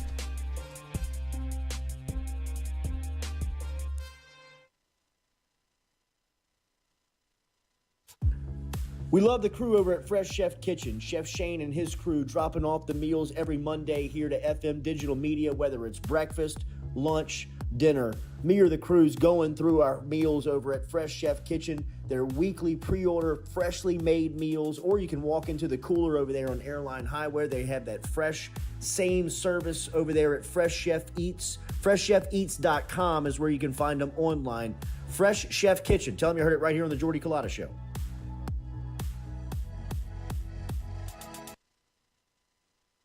I was embarrassed about my smile. Are you unhappy at yours? Do you not smile back at yourself? I called my friend, Dr. Spillers, over at Johnson & Spillers. He fixed my smile, and now everywhere I go, people are complimenting it after the work that Dr. Spillers and the staff did to my mouth. They can do it to yours. Get in touch with them. JohnsonSpillers.com. 2 locations, one in Gonzales, one in Baton Rouge. Easy to find them, JohnsonSpillers.com.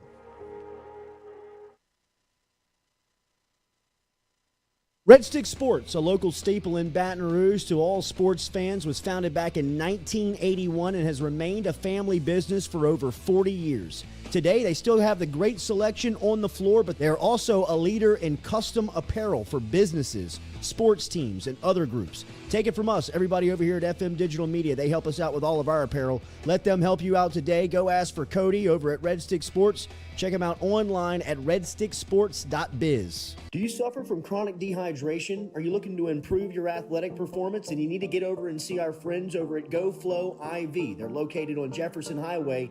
Easy to find them online at GEAUXFlowIV.com. Make sure and use the promo code Jordy Culotta Show. If you do, they'll take 15% off of your initial visit. Check them out online, GEAUXFlowIV.com.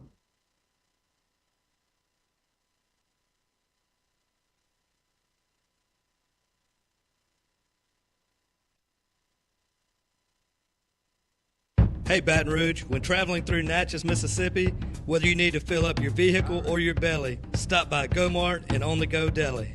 Go-Mart has clean restrooms, community coffee, an awesome beer cave, and a great selection of anything you might need on your trip. So stop by Go-Mart at 4 Sergeant Prentice Drive as you're entering Natchez on the left, and visit Tom and Wright Granning and their awesome team at Go-Mart. We've seen the BK takeover stuff from LSU and social media, and really in his short time in Baton Rouge, there's been a lot of people embracing his approach to building this roster. What's it like to recruit alongside him? Oh, it's been great. Coach has been awesome to me because he lets me be myself when it comes to recruiting, when it comes to coaching. He lets his coaches coach, lets his coaches recruit. So I have no complaints on that end. And when I need him to get in touch with a kid, he's there for me. The communication line has been great. He's just been nothing but supportive.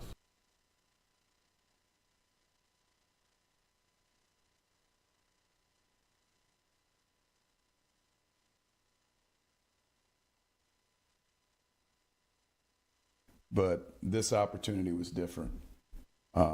You have a chance to come to a place with unbelievable tradition, work for the winningest head coach in college football. Just be at a state. I've never been at a state where football's king, and if you just dominate your state, you're going to get some of the best players that there are. Sure. Yeah, so I think, getting through spring, I mean, most of it was obviously just installing the offense. And I think all four guys really made some strides in terms of that and showed a lot of positives. Obviously, which, you guys get to talk about all the time. So you guys, Sure. Yeah.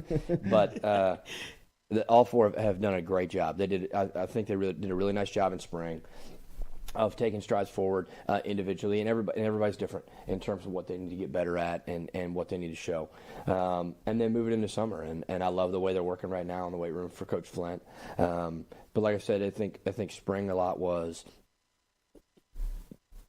everything was new for everybody. So especially at the beginning, there wasn't as much evaluation, say the first few days, get into the flow, and then I think we got some good opportunities for some guys to get some reps, and I think everybody showed some positives.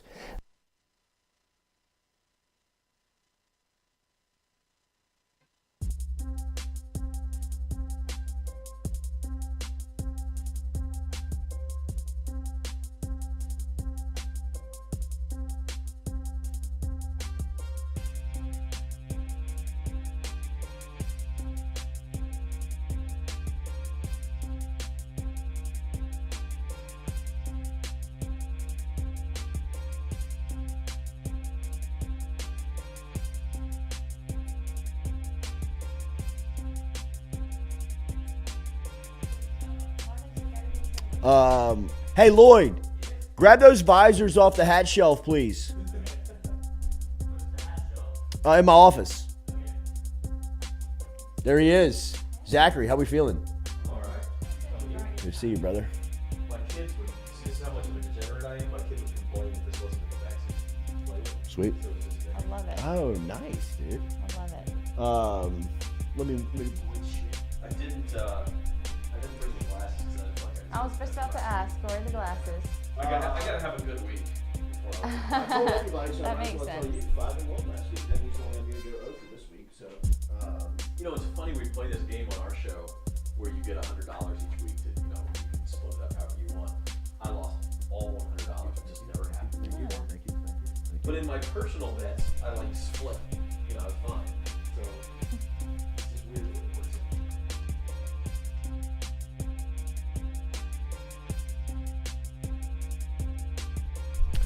All right, welcome back here to the gambling segment where we are handing away money just like we were last week. 5-1 here for your boy on the host seat. I've told everybody, which means I'm only going to go over for the rest of the year.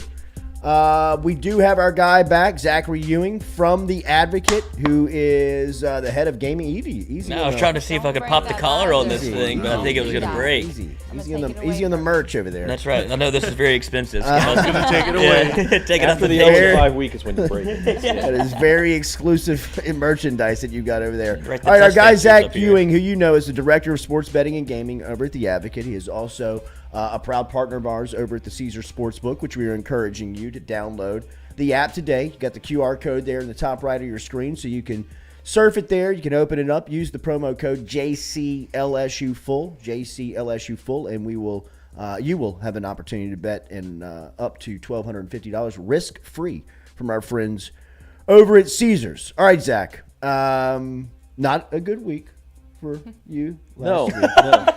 Well, one way to bring it up. I was just saying off the air, in all of the picks I gave out publicly, they all tanked. Yeah. But then the ones that I actually bet were, Yes. not great, but I think I was 8 and 9 or something between college and the NFL, which you can if those are your bad weeks, you can stomach that. Right, absolutely. It's a little juice. But yeah, I gave no one any reason to believe anything I say on the show. So maybe I'm setting the expectations low. Zach, you know what that means? It's a great opportunity for redemption. That's right. Here we go.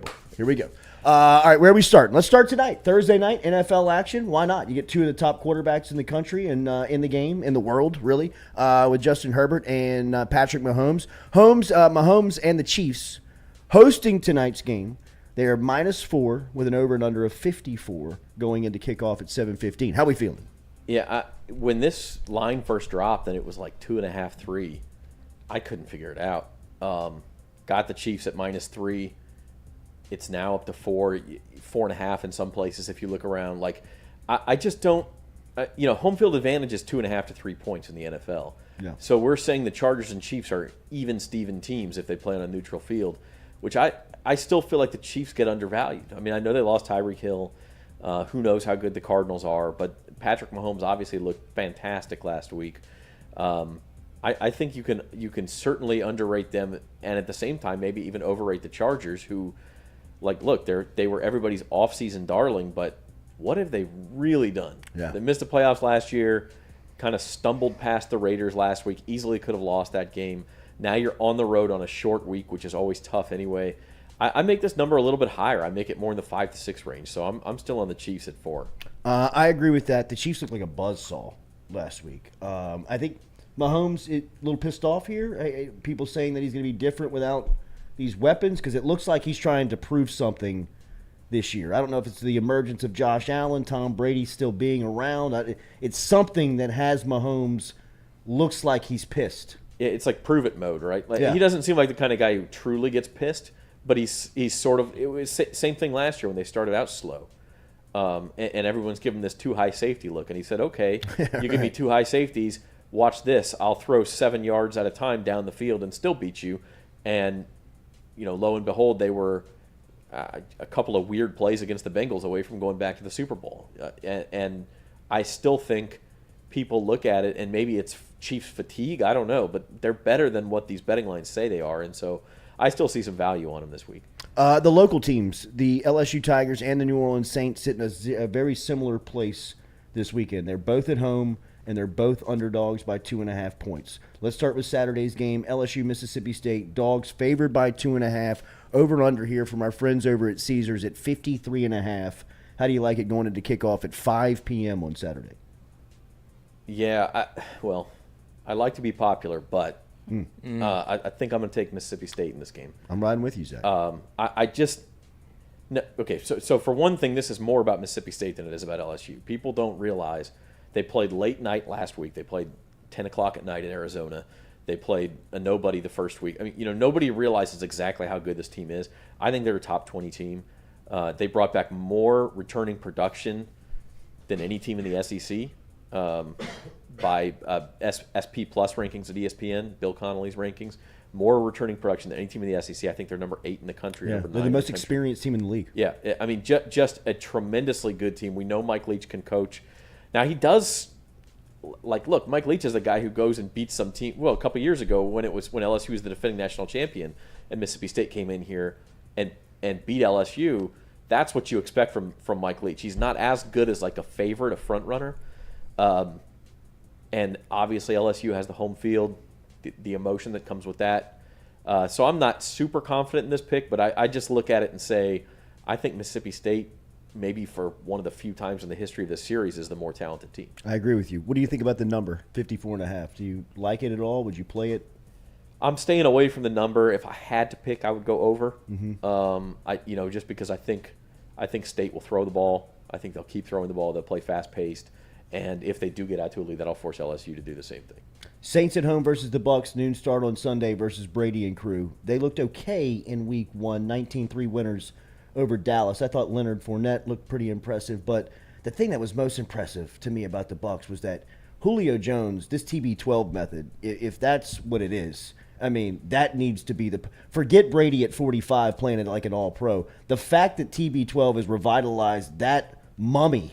I mean, Julio Jones looked dead 2 years ago. I mean, he couldn't walk. Now he's running jet sweeps for the Buccaneers. It was eye opening. Like, did anybody else go check your fantasy app to be like, is he is he on a waiver wire somewhere? Yeah, and usually somebody drafted him in like the 13th round just in case this happens. Yeah, but the weird thing about that is he popped up on the injury report yesterday. It was a DNP, a knee injury. Now, as we all know, NFL injury reports, like Wednesday is the day vets get. Oh, he had a knee injury. He gets a day. Although they can put rest, so I don't know why they wouldn't just put rest. So I'm curious to see. I have to make my official pick on our show, on our Bayou Bet show at 4:00 today. So I'm hoping the injury report for today comes out before that, because it's not just Julio Jones. Mike Evans is on that, limited on that injury report. Chris Godwin's on that injury report. Tom Brady was on that injury report, although it was non-injury related. But that's another one of those weird, like, what's Tom Brady doing? What is he invested in this team? He looked fine Sunday night. I don't think he looked great. The Cowboys looked like trash. So I don't know. I mean, it's very difficult to go anywhere with this game. I kind of like the Saints. We know that they have been able to get pressure up the middle on Brady in Dennis Allen's defense, and that always bothers him. So, if all of these guys end up playing for the Bucs, maybe I'll reconsider. And then we all know the Saints had their problems along the lines, but I kind of like this spot for the Saints. Brady dealing with a flared-up Giselle. That's right. Day to day. What is hindering him? Were you checking WebMD for that? Or? Yeah, right. Where can I get that prescription? Page 6, just confirmed. Anything else jump out here this weekend? Texas A&M, Miami. I know Miami going into College Station this weekend. A&M in a weird spot after last it's a hard weekend. one to pick. Like, A&M is gonna turn it around. I know that was one of my picks last week. A&M favored by 5.5 over at Caesars. But that was one of those games where App State scored almost every time it crossed the 50, which is, if you don't track these things, you don't know. That's incredibly rare to get 7 points every time you cross the 50. They held the ball a long time. It was a weird game, and I do think A&M is going to turn it around at some point. I'm just not willing to keep paying until they do. Mm-hmm. Like, I'm staying away until I see them flip that switch, because we know they've got the talent. They're going to end up winning 8 or 9 games, and I just don't know if I want to buy into it this early. The one that sticks out to me as far as college is, so Michigan State, which won 11 games last year, is ranked number 11 in the country. They're going to Washington. Washington was 5-7 last year. They've won 2 games over Cupcakes, but Washington's favored by 4 points, or maybe it's 3.5 now. It just seems it's one of those games where, is the wrong team favored in this game? But sometimes you want to buy into that, and I'm going to buy into it and say I like Kalen DeBoer, who's the new coach at Washington, came from Fresno State. Michael Penix Jr. is their quarterback, came from Indiana. When he was healthy during the COVID season, we saw what he did at Indiana. And so I think that there is sharp money that knows what it's talking about here with Washington, and so I'm going to buy into that. Anything jump out on Sunday? And this is dangerous because it burned me last week where, you like, I like all the favorites, and that's such a square way to think. And last week was one of those weeks in college and the NFL where all the dogs were barking all week long. In fact, I'm in a survivor pool in the NFL. 13,000 people started. It's down to like 4,700 after 1 week. Wow. Because, a tie loses, so people pick the Colts, the 49ers, the Bengals, the Titans, the Broncos, all these teams that lost. But I do like some favorites this week. I think, you don't want to overreact. And I feel like people overreact to the 49ers playing in a swamp in Soldier Field. They're only 8.5 point favorites over Seattle. I'll lay the 8.5. I don't think Seattle's any good at all. Yeah. Seattle got super lucky on Monday night. The Broncos lost 3 fumbles inside the 10. And they last 2 minutes of the game. And they still should have won the game. Still should have won if Nathaniel Hackett didn't have an aneurysm on the sideline.